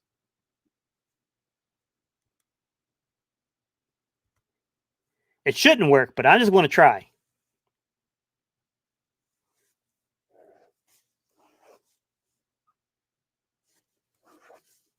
All right, I'm going to offer the trade and see what happens here. They took it. So we only moved back 2 spots, guys. We moved back 2 spots to get that, man. That's a dream world, I'm not going to lie, but hey, I like living in dream worlds. They're great. All right, so the Jets, they wanted Tylan Wallace. That's why they traded up. All right, Titans are on the board. They took Michael Carter. All right, so we got Jamar Johnson, Kelvin Joseph, Kendrick Green, Tay Gowan still. We got 2 trade offers still. Let me see what we got here in terms of value. Kellen Mond still on the board. Cameron Sample, edge rusher still on the board. Let's go look at defensive ends, guys. I think that's the other position we haven't gotten into. And we got the 107th pick, so we're going to be able to get a running back, guys. I have no doubt we're going to get a good running back. Like we've got the arsenal to get what we want in terms of running backs. Oh, wait a minute. No. Draft a player. Sorry, guys. I hit trade on an accident. I want to go to. Sorry, guys. This is a second reaction for me, guys. I'll just keep trading if you let me. Let me go down and see edge rushers. Let me see who the best edge rusher is, because I do think we really do need an edge rusher. So Cameron Sample is clearly the best value. Past Cameron Sample, guys, it does get a little rough in terms of the edge rushers. Some of these guys I'd almost wait until the later 4th or 5th round for, because the value is just not there. Yeah, God, I hate this thing when it comes to the edge rushers, man, because you got to be on your game or else you start missing edge rushers quick. All right, that's fine, man. I think we can get edge rusher still a little bit later on here. So, best available. Let's take a look at safeties. I could keep trading, guys. I could keep going down into the 4th, and we can get a safety in the 4th. We can get corner in the 4th, and we can try to target a running back in the 4th. I mean, we can really try to get value if you really want to. Let me go down and take a look at what we got here in terms of like safeties. If anyone's even like remotely close to being that. So we got Jamar Johnson still on the board. Still probably could get him later on. I'm not going to lie, guys. Divine Diablo still on the board. DeMar Hamlin, Gillespie still on the board. Those guys are later round picks. So Nasir Al-Rodeem, the kid from Florida State, he's still on the board. That's a guy I think at 107 we should probably talk about at safety. If he's still on the board at 107, Nasir Al-Rodeem, I definitely think that's a guy that we should maybe talk about drafting. I think that would be an incredible value. But all right, what do you guys want to do here? We can go interior offensive line. Do you want to go get a corner now, guys? We have Kelvin Joseph still on the board. Tay Gowan still on the board. We can go get us a corner right now if we want, or we can trade down again. Josh Palmer still on the board as a receiver. You guys want to try Josh Palmer out at receiver? I mean, there's a ton of options here, guys. I see Tay Gowan. I see Carter's gone, guys. Mund.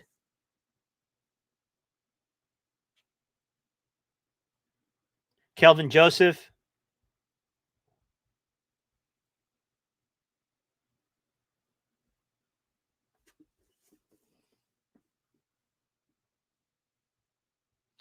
Tyree Gillespie's kind of rated Jalen as like a late 4th, early 5th.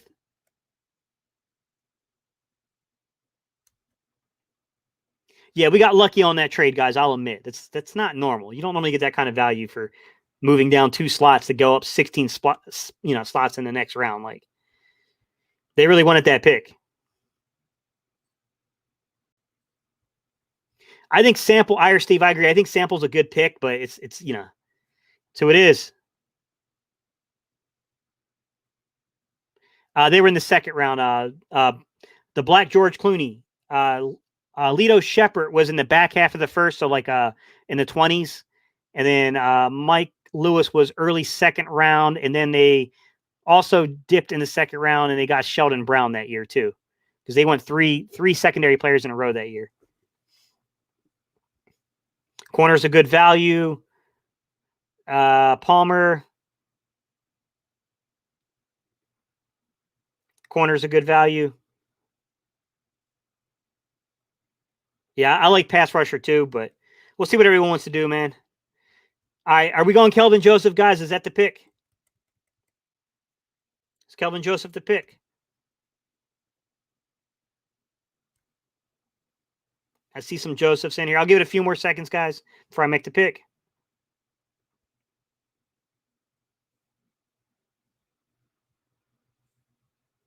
All right, looks like Joseph is the pick. All right, guys, we will go with Kelvin Joseph, who is pretty much the best player available on the board. All right, Kelvin Joseph, we will draft. So with the 86th pick in the 2021 NFL Draft, the Philadelphia Eagles select cornerback from Kentucky, Kelvin Joseph. Trey Sermon went right after us, guys. Kellen Mond finally went. Some of these guys, make some sense. It's about time some of these guys came off the board because, boy, this was an incredible 4th round, man. See, Nassler Dean just came off the board at 96. I knew that was going to happen. Nico Collins came off at 99, guys. Seth Williams came off. I'm glad we did trade up in the 4th, guys, because we needed to. We definitely needed to come up in the 4th round. There's just no doubt about it. All right, guys. So Jamar Johnson, safety, Indiana, is still on this board. Kendrick Green, guard, Illinois, still on the board. Tay Gowan, cornerback, still on the board, but we got 2 corners. I think we're good at this point. I don't think we need to stress that there. So we got Milton Williams, defensive lineman from Louisiana Tech, still on the board. I honestly think, guys, we need a safety or we need a defensive lineman here, because we're honestly kind of getting to the nitty gritty of where we better pluck some guys or we're going to be in trouble.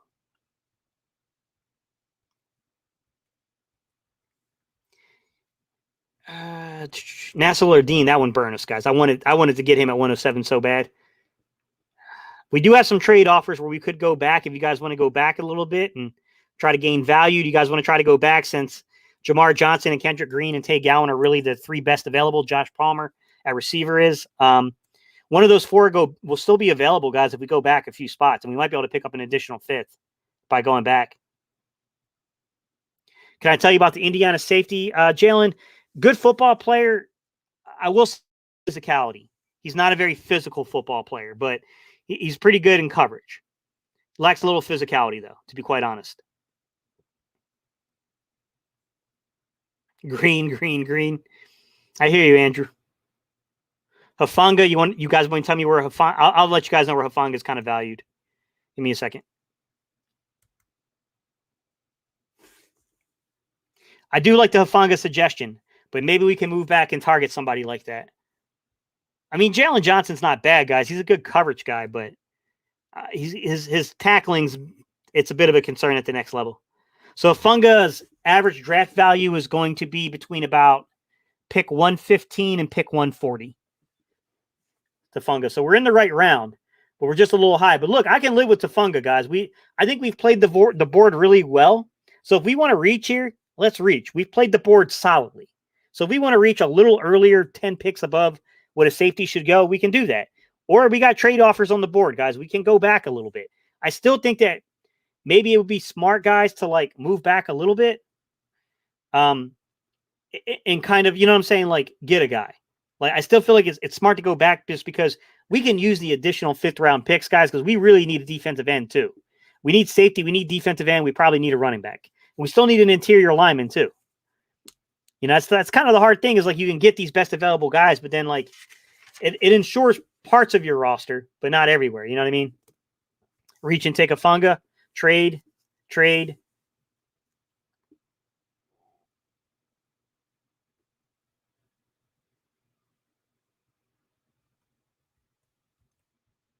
Either one. Thanks, guys. That helps. Either one, Steve. Yeah, Josh Palmer's not going to be on the board for much longer. Pulley, I agree that he's a guy that's probably coming off here if we trade back. Everyone's saying trade back, though. So let's trade back and let's try to target a safety by trading back, guys. All right. We're going to trade back and we'll take the best available at safety after that trade back. Let me see how far we got to go back. So the Chargers have the 118th pick. That would be 11 spots, guys. I would want significant compensation to do that. They have 159 as well. I don't like their value, man. I really do not like their value. Hang on, guys. Let's see who else. The Vikings got 119, and then Chicago's got 164. I don't like their value at all. Let me see what the Vikings have in the 5th round. That's a little further back than I was intending to go. They do have 125 and 134. I would be interested in going back to 119. If I can get 119 and 134 for 107, I think that's a good value. So would you guys want to do 119 and 134? So 119 and 134 for 107. Should we at least make an attempt there? Some guys are going to come off the board, but we just got to trust that we can get guys.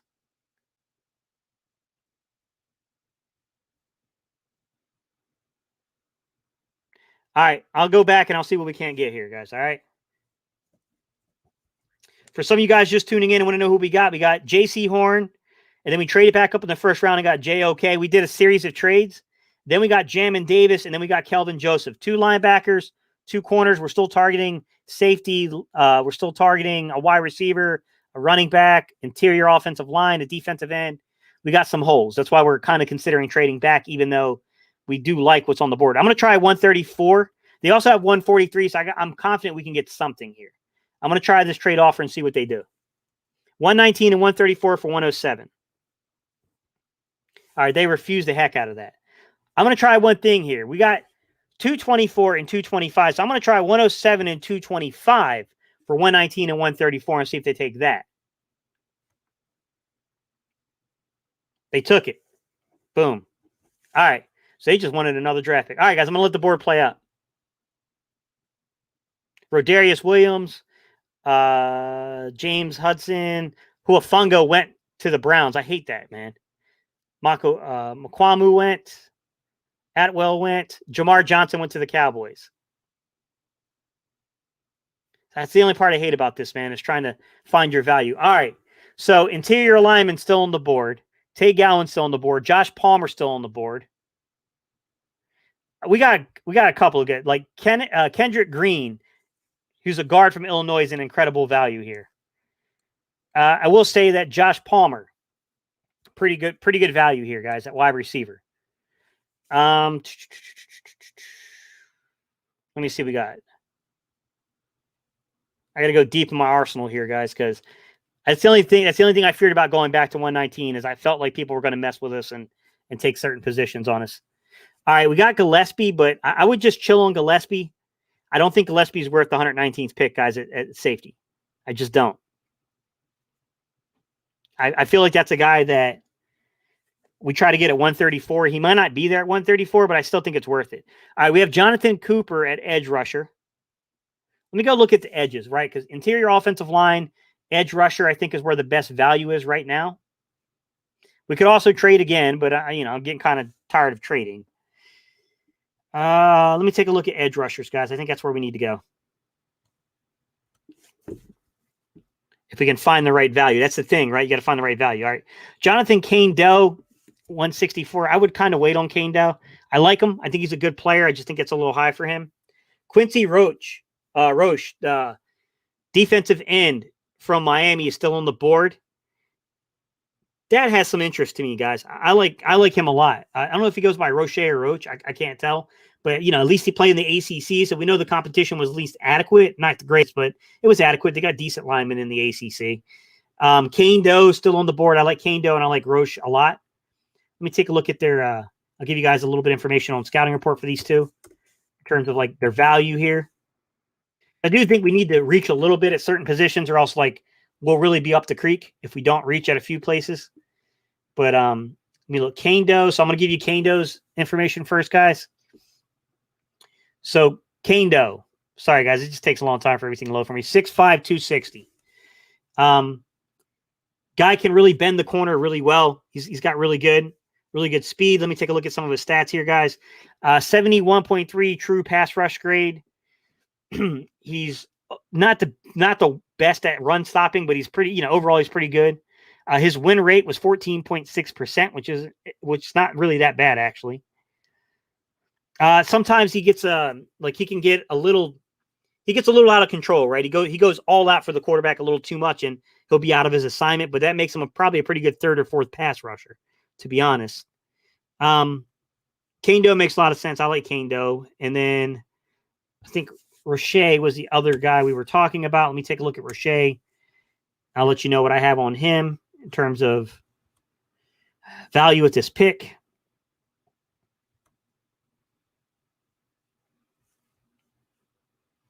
And the other thing is, guys, we can go Palmer, but here. All right, Roche, 6'3", 243. The only thing I don't like about Roche right off the jump, guys, is that's an in-betweener size. Like, right off the bat, maybe his arms, he's got better arm length, but, like, it tells me a guy that maybe is an in-betweener for outside, 34 linebacker. I think he played at Temple and at Miami. So he's got some familiarity to the city. He's really good. He's another one of these guys that bends the edge really good. He produced a lot, guys. He has an 88.8 true rush grade. That's really high, and a 16.3% pass rush win rate. That's really high. Even his run stop was a 9.1%, which is a lot higher than Kane Doe, who's 20 pounds heavier. So, I mean, like, in terms of the pass rush grade, if I'm going to reach, I think Roche makes a lot of sense to reach here out of the edge rushers. Or we can trade down and play the game of trading down. Kendrick Green's still on the board, though, guys. Kendrick Green makes a lot of sense to me. I think Kendrick Green's going to be a good football player. He's a guard. And Josh Palmer's still on the board. We can also go interior defensive line if you guys want to go that way. If you want to go, defensive tackle, I think that makes sense too. Yeah, Terry's still here, guys, but it's probably a little early for Terry. But I'll take a look at Tamarion Terry for you. If you guys want me to see all his value and stuff, I'll give you all his information, guys. So Tamarion Terry. So Josh Palmer is the highest rated, and then Tamarion Terry has an average draft value. Sorry, guys, my voice is cracking. I need to get something to drink in a minute. Of 158. So he's going normally between, like, picks 130 and probably like 160-ish when they give you those kind of ratings. We have a pick at 134 too, guys. So let's not forget that. So I think we can still probably clearly get a wide receiver here. And we also have Dwayne Eskridge still on the board too. So I don't think we need to reach here, man. Yeah, Shaka Toney's still on the board, guys, but it's Shaka Toney's not rated quite this highly, guys. I mean, it's one of those things where we can reach for a player that's fine, but it's going to be considered a pretty big reach for Toney at this point. Shaka Toney. But to be honest with you, even though I set randomness down, there have been some reaches in this board. That's why we're kind of like shopping the safety market the way we are, because people we knew we were going to go in the fourth with some of these guys. But so Toney's like 175. So, I mean, I can be okay with Shaka Toney there. I mean, I don't think it's horrible value, but I'd almost want to go interior line here, guys, personally, just because I think that the value makes the most sense at interior line.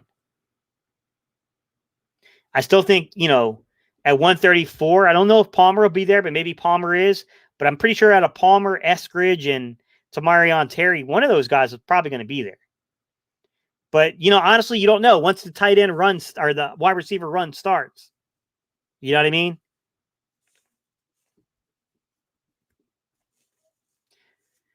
Yeah, Souls, I understand what you're saying, but Rager was still slated as a late round first into an early second. That reach is not quite the same thing as reaching for a guy that's, really rated in the 200s, and you're still picking, upwards of the 120s. You're talking about a 10 to 12 difference compared to like 50 or above difference. What's up, Aishan? Right, Souls, but we're not the Eagles. This isn't Howie making the picks.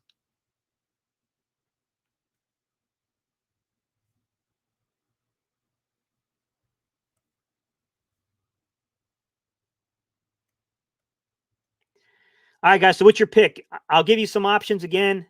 So your options, you got, in terms of your edge rushers, you got Jonathan Cooper from Ohio State, Shaka Toney from Penn State, Joshua Kane-Doe from Florida State, Malcolm Kuntz from Buffalo, Quincy Roche from Miami.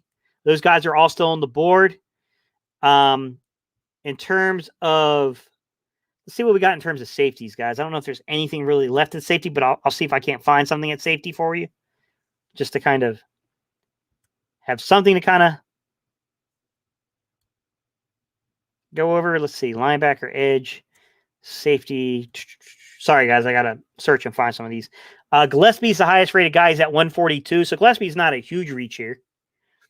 Hamlin from Pitt still on the board, Sean Davis from Florida, and James Wiggins from Cincinnati are still all on the board. Gillespie being the highest rated of these guys. Sherwood from Auburn is a pretty interesting prospect. He's still on the board too. Sherwood is. I would definitely say that either this pick or our next pick, we should probably go safety between Gillespie and Sherwood in particular. I think those two guys, and even Hamlin from Pittsburgh, I think there's a lot of intrigue with those prospects, to be honest. I think those guys, they do have some redeeming qualities to them to say that, like, hey, like, these are legit players that we should be considering. But I kind of let you guys, pick what you want to do there. I mean, Tyree Gillespie is probably the most suited guy here, 6 foot, 207 pounds. Really good run supporter. I could be honest, he's got the build you want here, guys. He's got a pretty good burst for a guy his size.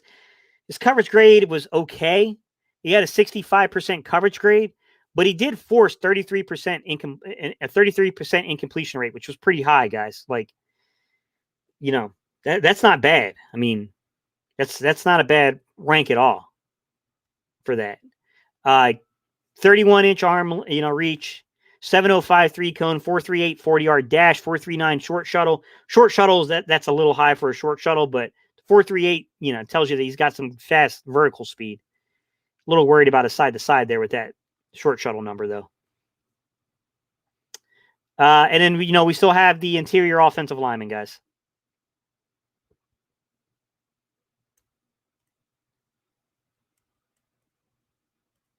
Green.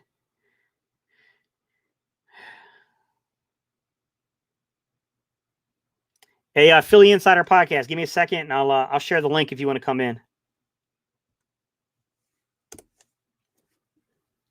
All right, it's in the comment section, man. Take Tyree. So we got Tyree Gillespie kind of picking up speed here.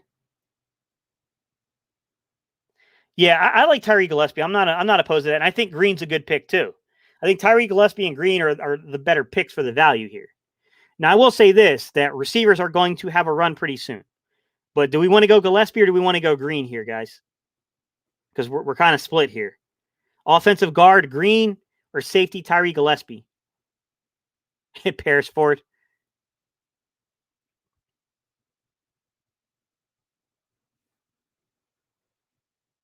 Come on, guys. Your pick, guys. You tell me. I see Drew and Isaiah and Irish Steve have Green on their board. I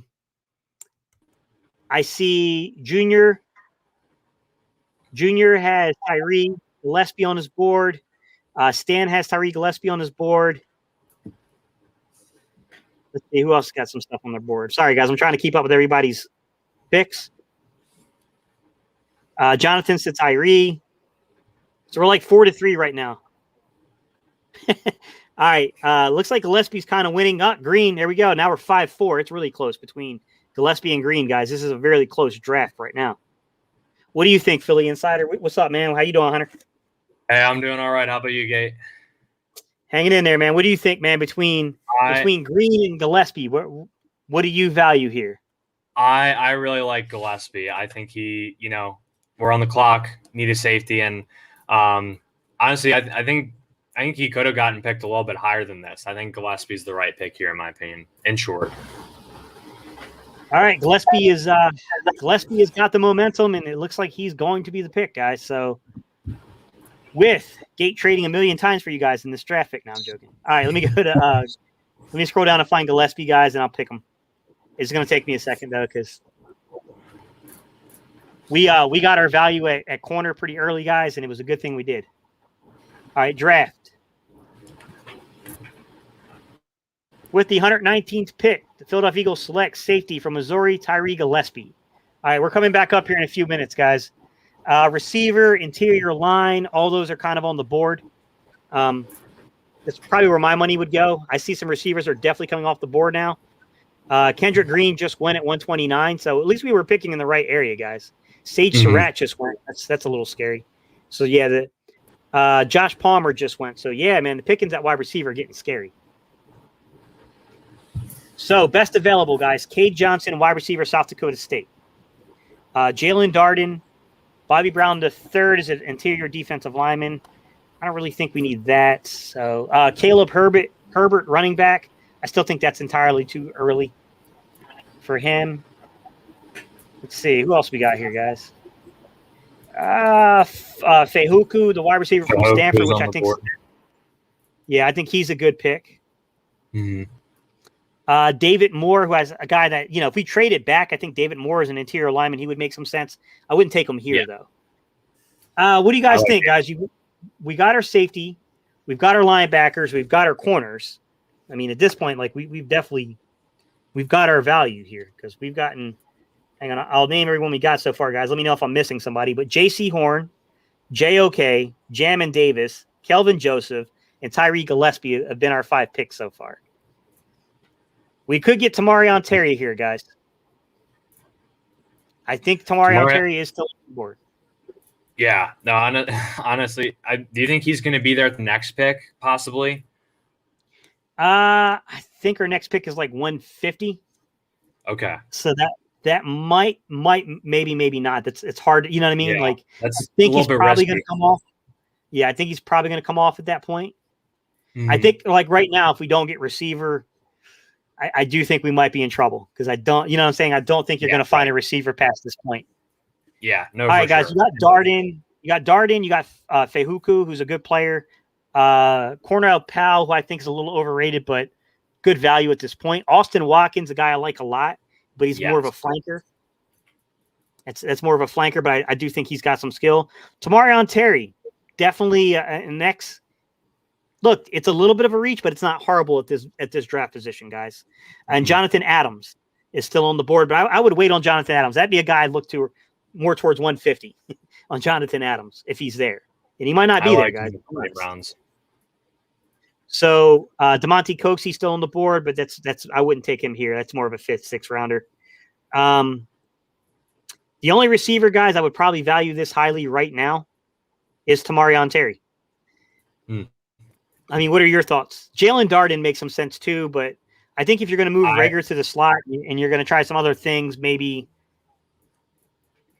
Yeah, no, I agree.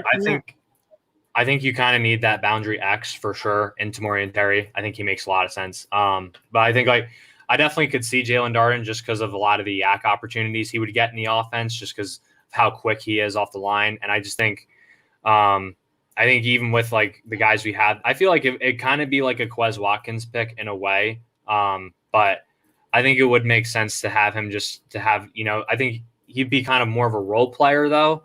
Whereas I think Tamarion, in my opinion, I think he has a lot more upside. That's just me, but I think it would make a lot of sense to get him here. And especially with the X, you have Fulgham and J-Jaw kind of competing for that spot. And even though Sirianni is more like he's prioritized the yak and speed a lot, you still want to have that guy who you can attack matchups with one-on-one and create one-on-ones for. Yeah. I see a lot of Terry here, guys. A lot of you guys are definitely saying Terry. Jalen, I hear you. I get it, man. He's like, yo, I'm a little biased to our HBCU players, so I'd say David Moore. I like David Moore too, but the only question I had, Jalen, is there a potential we could get him at 150? Or could we at least be aggressive and come back up in the draft again for an interior offensive lineman? We know we need one. We need receiver. Mm-hmm. We need interior offensive line. I think those are the two spots in a backup quarterback. I think those are, like a long-term developmental guy. I think those are really the three spots we kind of have really left on this board. I see a lot of Tamarion Terry's. It looks like it's going to be the dominant pick to me at this point, but I'm trying to give it a few seconds here. You've heard Hunter and I kind of speak on it. Yeah. All right, guys. Looks like Tamarion Terry will be the pick. I do like where Takeem's head is, where he's like trying to be creative with, maybe taking a Watkins and then moving Rager to the slot. Then you got your guys at X to compete. All right, guys. So I'm going to say, yeah, man, I think Tamarion Terry makes a ton of sense here. I do. Yeah, I agree. Just because I do think there's going to be a serious run on wide receivers right now. I think we're right at that point. And sorry, guys, I was looking up to see if Amon St. Brown was still there. That Amon-Ra St. Brown, that's what I'm stalling for. Because somebody asked me just out of curiosity if he was still available. And I do think he is available. Give me a second. I didn't see him. Maybe I missed him on the draft board. No, you got Tyler Vaughn from USC who's still available. That's not Amon-Ra St. Brown. He's a little underweight.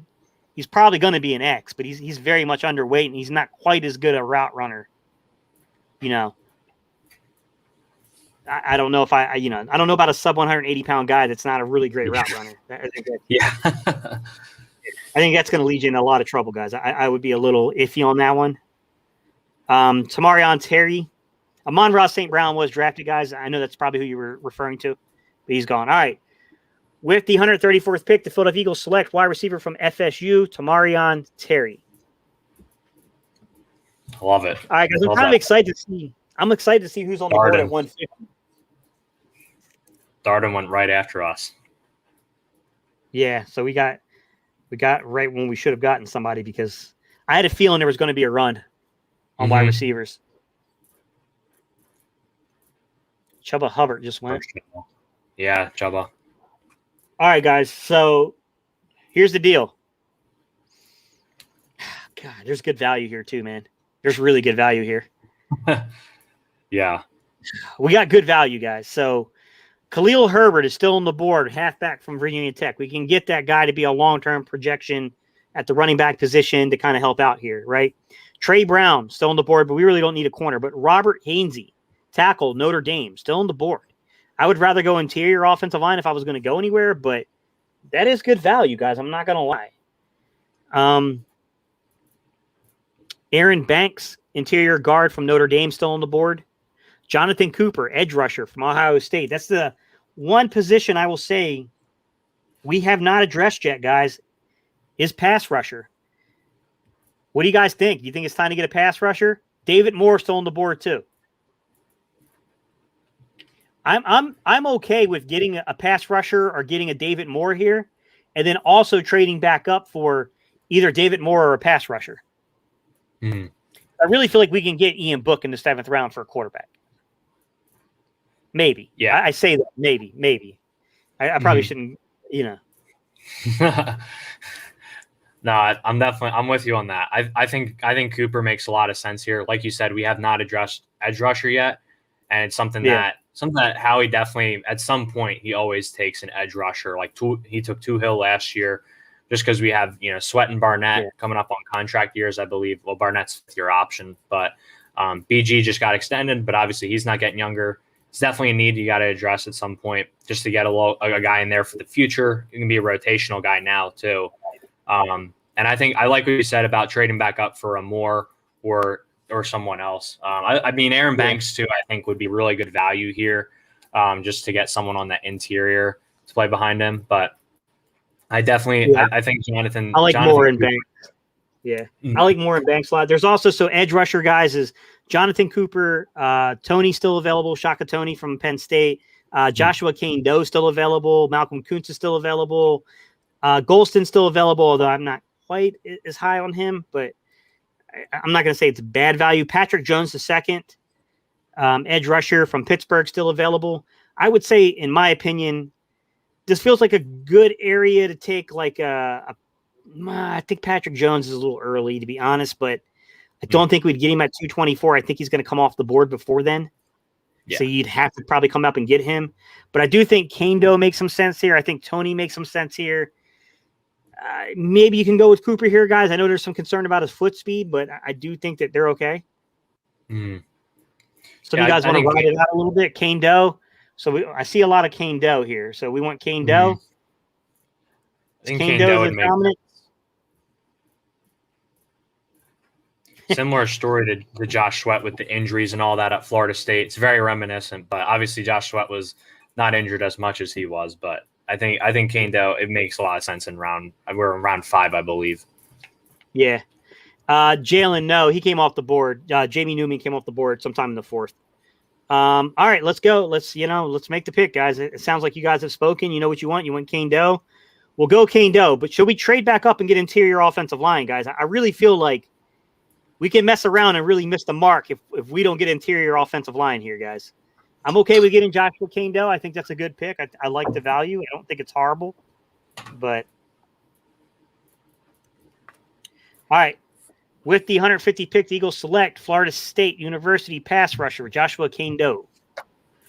We are 72 picks away. I'm going to pause it as we get a little closer, guys, and then revert and take a look at the board here. Because we could have definitely used a running back. All right, I'm going to pause it here. So 160. We're at the 160th pick, guys. I still think we have a lot of needs on this team, guys. I think we could use another running back, to be honest with you. I agree. I think that we could use interior. I think we could use a lot of stuff, guys. I think we could still use an interior offensive lineman. I still think we could use a running back. I still think we could use a developmental quarterback. I still think those 3 things have to be there.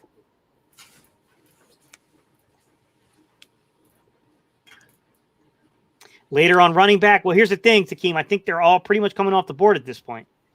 I can let it ride out, man, but you got to remember, we're not picking it until 224. Now, you want me to just let it go a little further, though? Like, just kind of let it get into the 200s and then kind of take a look at what's come off the board and what might still be there? I'm a little bit skeptical of that. I think it's such a large gap from we paused and we're still only at 160 and we got a long way to go to 224, like you said. Yeah. Yeah, I think it's a long way to go to 224, and I still think that while I would love to get a running back here, if we miss on a running back, I'm okay. I can live with missing on a running back because we'll have plenty of picks next year, and we have plenty of bodies to fill in the position this year. I am scared of missing an interior offensive line just because I will say that I like Jack Driscoll. I like Nate Herbig. And I know the Eagles are pretty big on the center kid that we got last year. Juriga, right? Juriga, yeah, Luke Juriga. But I don't know if we can trust Pryor anymore. I thought Pryor was going to be a really good backup, but you let me down last year. I don't feel that way anymore. Yeah. We got that kid Pierschbacher in waivers, I think, too, but we haven't seen him at all. Yeah, that's true. We could, I guess, Takeem's saying we could just kind of chill until 224 and take Manet. Yeah, I think he'll be there. I think Manet will be there. Yeah. I think really the mark's going to get missed here is I think we're going to miss on running backs, guys. I think we're definitely going to miss a lot on running backs. All right, guys, I will let it looks like you guys want us to chill out and just kind of let the board fall. So we'll let it go. But I'm going on record here saying, man, I think this is a big gamble to go from 160 to 224 without trying to come back up, guys, because I think that a lot of guys are coming off the board now.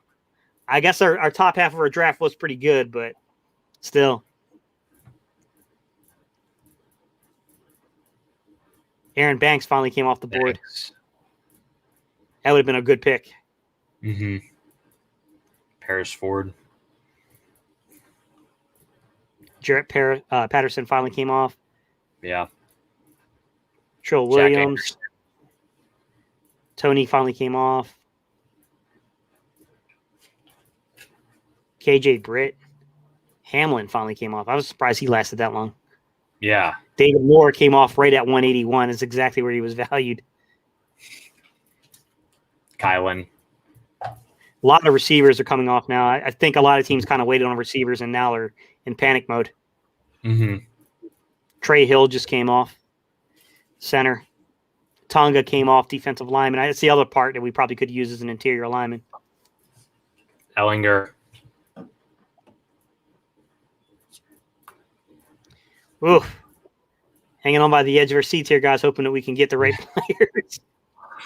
Because we really do need interior line. I mean, we need to at least add somebody here. Like, I'm not saying that it's a huge need, but it is a need. Sherwood finally off the board. Yeah, I still think we could use another pass rusher too, to be honest. Ramondre Stevenson didn't come off till 212. Oh, man. Yeah. Frustrating. Jonathan pretty good Adams. talent still. Yeah. Yeah. Yeah, Jonathan Adams lasted for a lot longer than I thought he would. Yeah. Drew Dahlman just came off. I know Mike's kicking Drew himself. He loves him, Drew Dahlman, man. All right, we're on the clock back-to-back here, guys. So Noah Gray, tight end. Larry Borom, tackle from Missouri. Chris Brown, safety from Texas. We don't really need some of these. O'Brien Goodson, defensive lineman from Memphis, is still on the board. Michael Manet, he's still on the board. It's about adequate value for him. Javion Hawkins is still on the board, and that's an interesting pick for me at the running back position. Yeah. I'm scared that guy's going to get hit and break every bone in his body, but as a late-round prospect guy, I got to be honest with you, Javion Hawkins, he's just not quite as big as Nyheim Hines. Nyheim Hines is better put together, but he's got some receiving skills, and he's explosive. Yeah. He can really run. Guys, I'm kind of looking here for interior lineman and defensive line. I just don't see a lot. I think Manet might be the best pick, honestly. Tyler Vaughn's is still on the board, but Teron Jackson still on the board. I'm going to try to see if we can't get another edge rusher later. Mm-hmm. What about Bohannon, defensive lineman from Kentucky? It's a little early for him, but he has at least some redeemable skill. It's about the only one I can think of. Mm-hmm. I think the logic behind that too is you got a guy to kind of compete with McGill and Raekwon Williams back there for that fourth spot behind. Because I mean, Ridgeway's, you don't know if he's going to stay healthy, so you need someone behind them. I agree. I think it's a little bit early, but I wouldn't be overly upset about it. We could kind of play it out on the pass rusher and defensive end, just kind of see what goes on. We can also look quarterback here, guys. We have back-to-back picks. We can look quarterback. I mean, we still have enough here to kind of fill out some of this deep roster areas. I mean, I still think we could use another pass rusher. I'm not going to lie, guys. I really do think we could use another pass rusher big time. Let me see who else we got on the D line, though. So, O'Brien Goodson, defensive lineman from Memphis. A little better value, but still, I think we really missed the mark on the interior line. Yeah, I think we really missed the mark on the interior defensive line. Mm-hmm. Boy. Let me see pass rushers.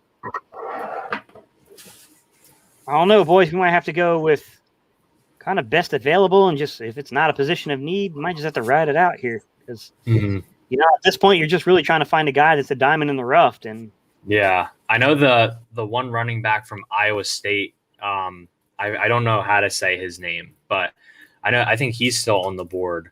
I know he tested really well at his pro day. In terms of vision and cutting and all that, he's just not very developed. So, I mean, it is his 7th round. So that's definitely an option, I think. I forget how to say his name. I know his first name's Kene, I think. See, there's a lot of interesting prospects on here, but like where they're ranked and where their average draft position is very interesting to me. So Carlo Kemp has an average draft position of 173rd. He's the edge rusher from Michigan. I a chance to watch any of Kemp's film, guys, so I'm going to have to go take a look at a scouting report on this guy and just see who this is and why he's being drafted higher than what his actual value is, because I don't even see a scouting report on this guy. That's interesting. Huh. Very interesting. Let me look this guy up real quick, guys. Carlo Kemp. That's an odd name because, as I said, this is the first time I've even really. I mean, I've watched him on film. Like, I haven't watched his film, but I've seen him on film while watching Kwity Paye. But right, didn't know anything about him. Huh. Give me 1 second, guys. I'm kind of looking this one up here. I want to see at least the measurables that he had. I mean, is this like a workout warrior or something? Like, why is his value so high? His average draft position compared to his actual rating. Definitely strange. He's a senior. He redshirted a year. He's 6'3", 286. As his 40 time was 5:07, 27 bench reps, 28 and a half for 97. That's an interior guy. He's going to get bounced inside. Mm-hmm. Yeah, he's going to get bounced inside. I believe when I was looking on the Draft Network, they had him listed as an interior. So what do you guys think? What about Carlo Kemp as an interior pass rusher? Like that one, that one seems like it could be a, what I'm saying, like a good pick here, guys. I think Patrick Jones came off the board, Takeem. But Kemp makes some sense, guys. I like that pick. That makes sense to me. Like, that's a good value pick, in my opinion. Because we definitely need some people that can push, guys. All right, I'm going to go Kemp here. I know we're all kind of deep in this draft, and you're kind of like, at this point, Gate, I don't care. Just pick somebody. All right. With the 224th pick, the Philadelphia Eagles select edge rusher from Michigan, Carlos Kemp. All right, we got 234 coming up. I forgot we traded, guys. So let's see what we get here at 234.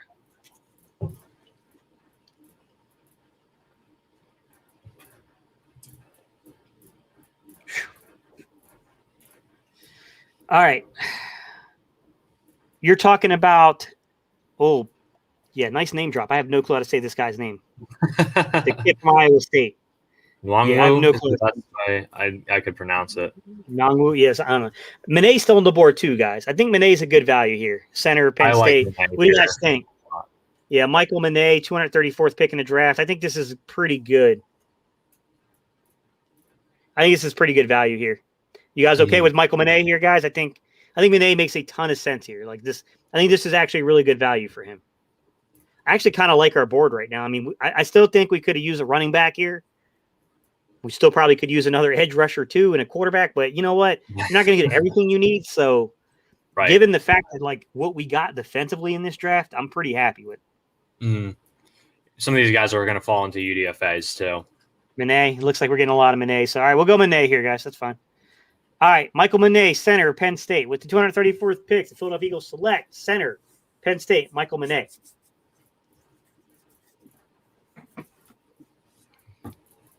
The only thing I didn't see was quarterbacks, man. I think they really took the quarterbacks off the board on us here.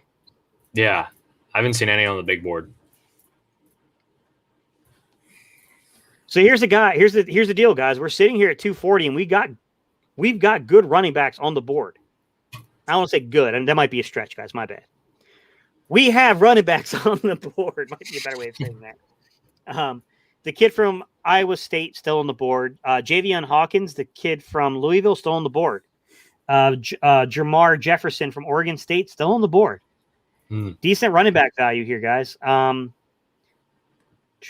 trying to think what we need here. I'm trying to find something like Tarun Jackson, edge rusher from Coastal Carolina. I like him a lot. Still on the board. I think that's a good value. Yeah, that's a good value in my opinion. Bohannon, defensive lineman, Kentucky, still on the board. I think Bohannon makes a ton of sense here too. I like the Bohannon pick too. Hutcherson, guard from South Carolina, still on the board. I like Hutcherson a lot. What do you guys think about? You got Hutcherson, I think is an incredible value here, guys. Guard, South Carolina still on the board. Mike's favorite guy, Trey McKitty. Mike's going to keep commenting. Trey McKitty. Ian Book is still on the board, guys. I just feel like we can wait and, well, no, this is it, guys. We either going to have to go Ian Book, quarterback. This was our last pick, guys. So we got Ian Book, quarterback. Okay, we got, give me 1 second, guys. Let me find the best available guys here. So Ian Book, Sedarius Hutcherson, guard from South Carolina, still on there. Very good value. Quentin Bohanna, interior defensive lineman, Kentucky, still on the board. Really good value. Tony Poljan, tight end from, he's still on the board. Like a lot of him in the chat. Tyrone Jackson, he's still on the board.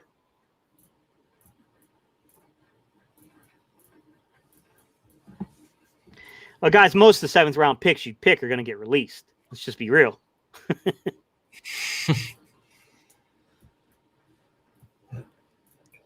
Ian Book is still on the board. I don't know about you're talking about Ellinger. I don't know, guys. I think he went too. Yeah, I'm pretty sure. I think Ellinger already went, guys. Hutcherson's a really good value here, guys. I mean, there's a few guys that are really good values. Like, yeah, I think Hutcherson's got my vote on this one. I think even though we drafted Manet, I think it makes a lot of sense. I thought Hutcherson would be off the board. Guys, I'm trying to find anyone here.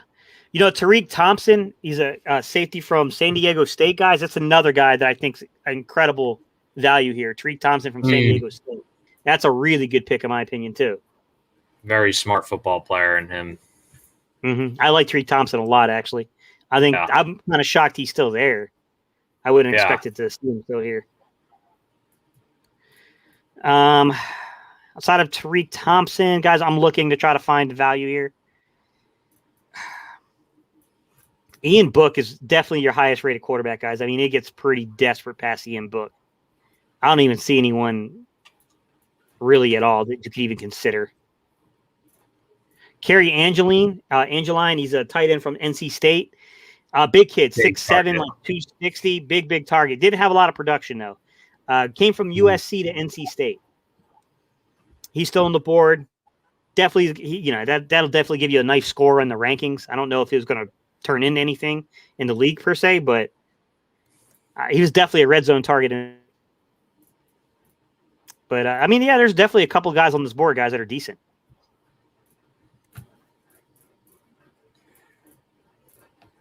Yeah, I do like the running back pick here, just because, like you said, I know we kind of need a bruiser here, but are in the room. But I think they are going to try to give Jordan Howard some more touches this year. Can't predict that for sure, but I think Javian Hawkins. I know he might be like the safer pick in 7th round. Sometimes you like to take risks, and obviously, like you said, they're not always going to be on the roster. But I do like Javion or Javian. I don't know how to say his first name, but I either like him or Sedarius Hutcherson. Yeah, I got a feeling some of you guys are probably like, who are some of these people, bro? Guys, I'll give you the best value names again, all right? I'll give you, in my opinion, who I think clearly the best values are. Javian Hawkins probably is going to get drafted in this one, or he'd be a priority undrafted rookie free agent. People are going to want that kid. He's pretty explosive. Let me keep looking. Tyrone Jackson, I think, is a fair pick here. Edge rusher, Coastal Carolina. Tony Poljan, tight end from UVA. Tight end. Quentin Bohannon, defensive lineman from Kentucky. Pretty good. Sedarius Hutcherson, guard, South Carolina. I think that's a really good pick, guys. I'll be honest with you. Sedarius Hutcherson, to me, I think is definitely up there. And then the other guy that really kind of spikes my interest, it makes me think like, okay, Ian Book, we can go with an Ian Book. It makes sense. I mean, we need but Tariq Thompson at this point in the draft, guys, is an incredible value.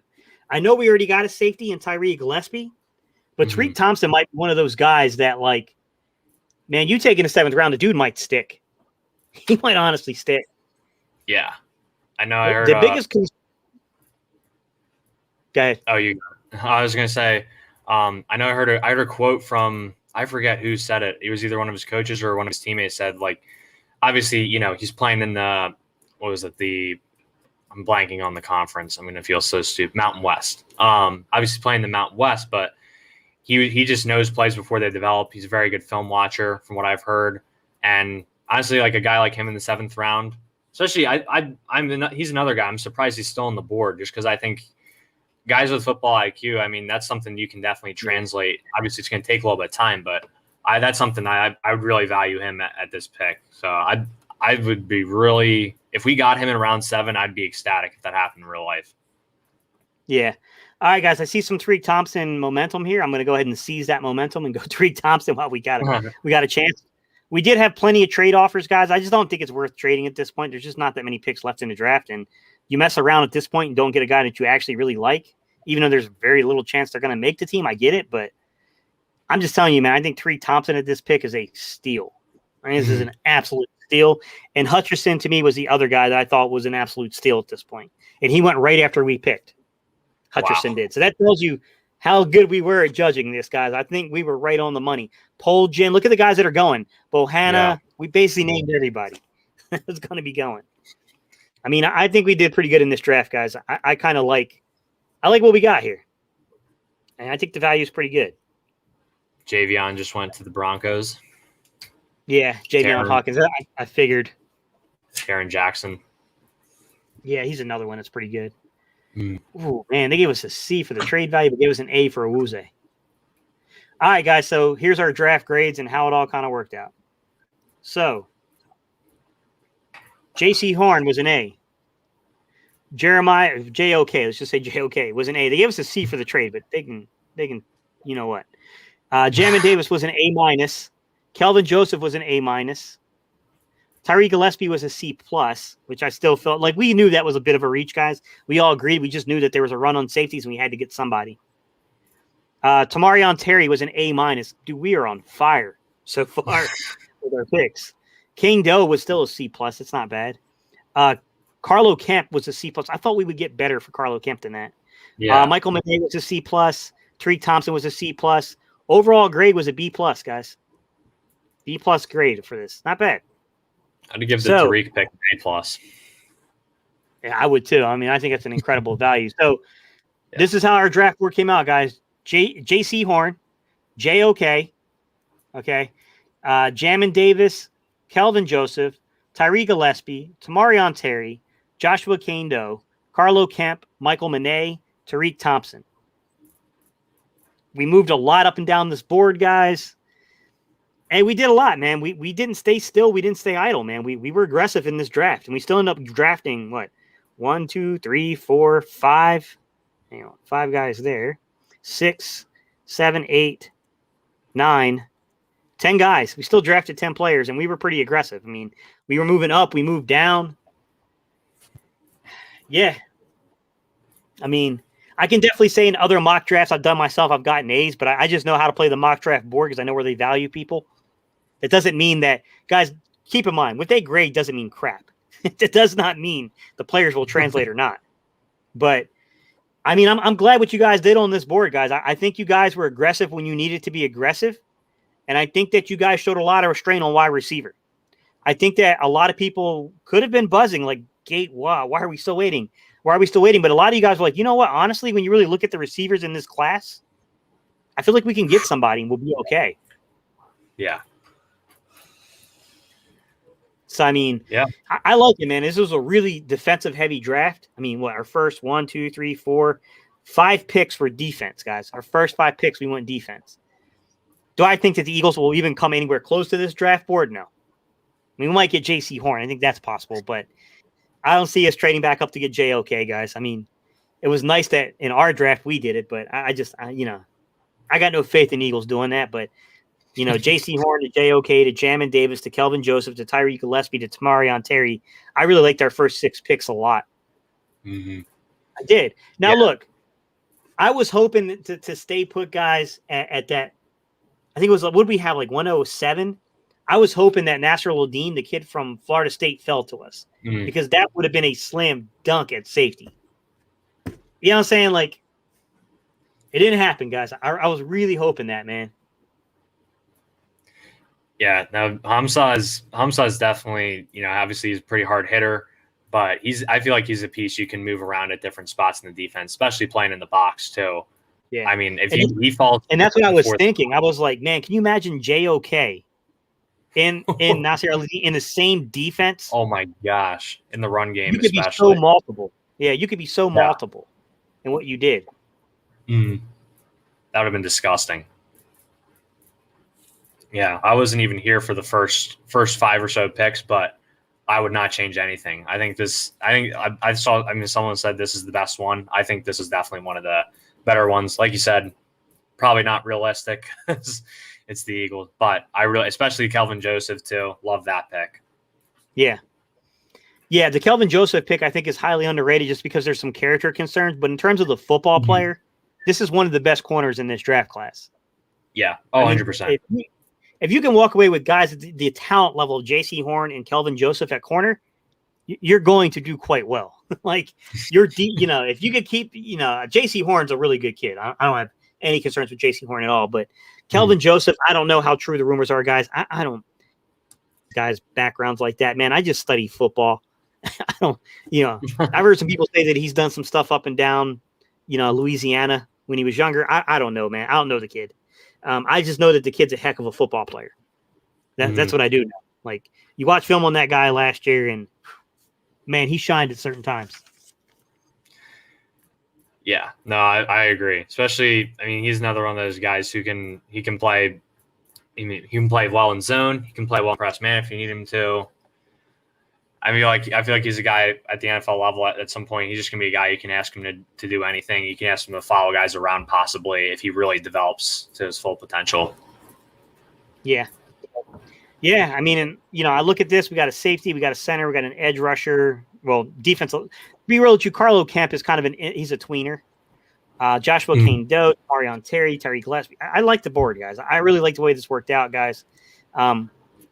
Look, guys, if you were the GM and you guys were making these picks, I'd be okay with this, man.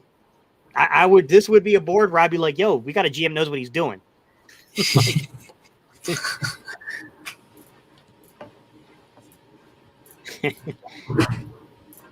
That's funny. I see the username, guys. I'll pull it up, although I shouldn't because it's probably going to get us demonetized here.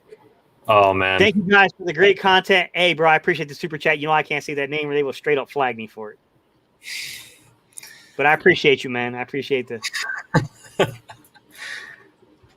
Oh, man.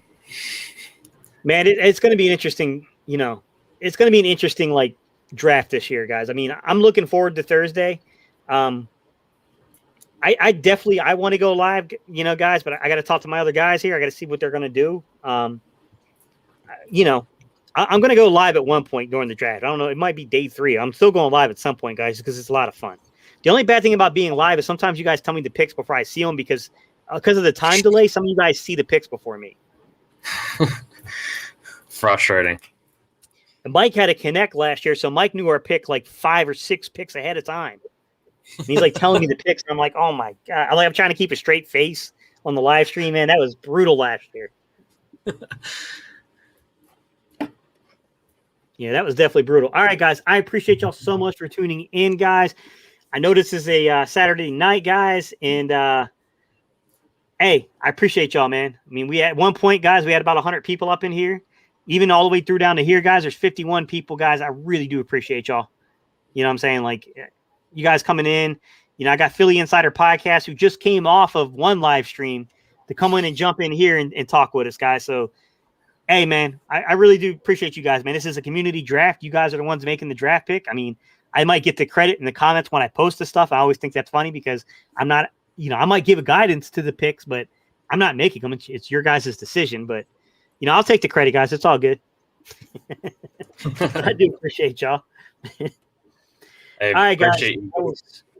I will see you guys. I'm going to still keep doing some draft profile videos, guys. They might be a lot shorter than the other ones have been just because I got to get some of them out. I'm probably going to only do maybe a couple more receivers, guys, and then I might try to mix in some just generalized videos where I just talk about different pass rushers.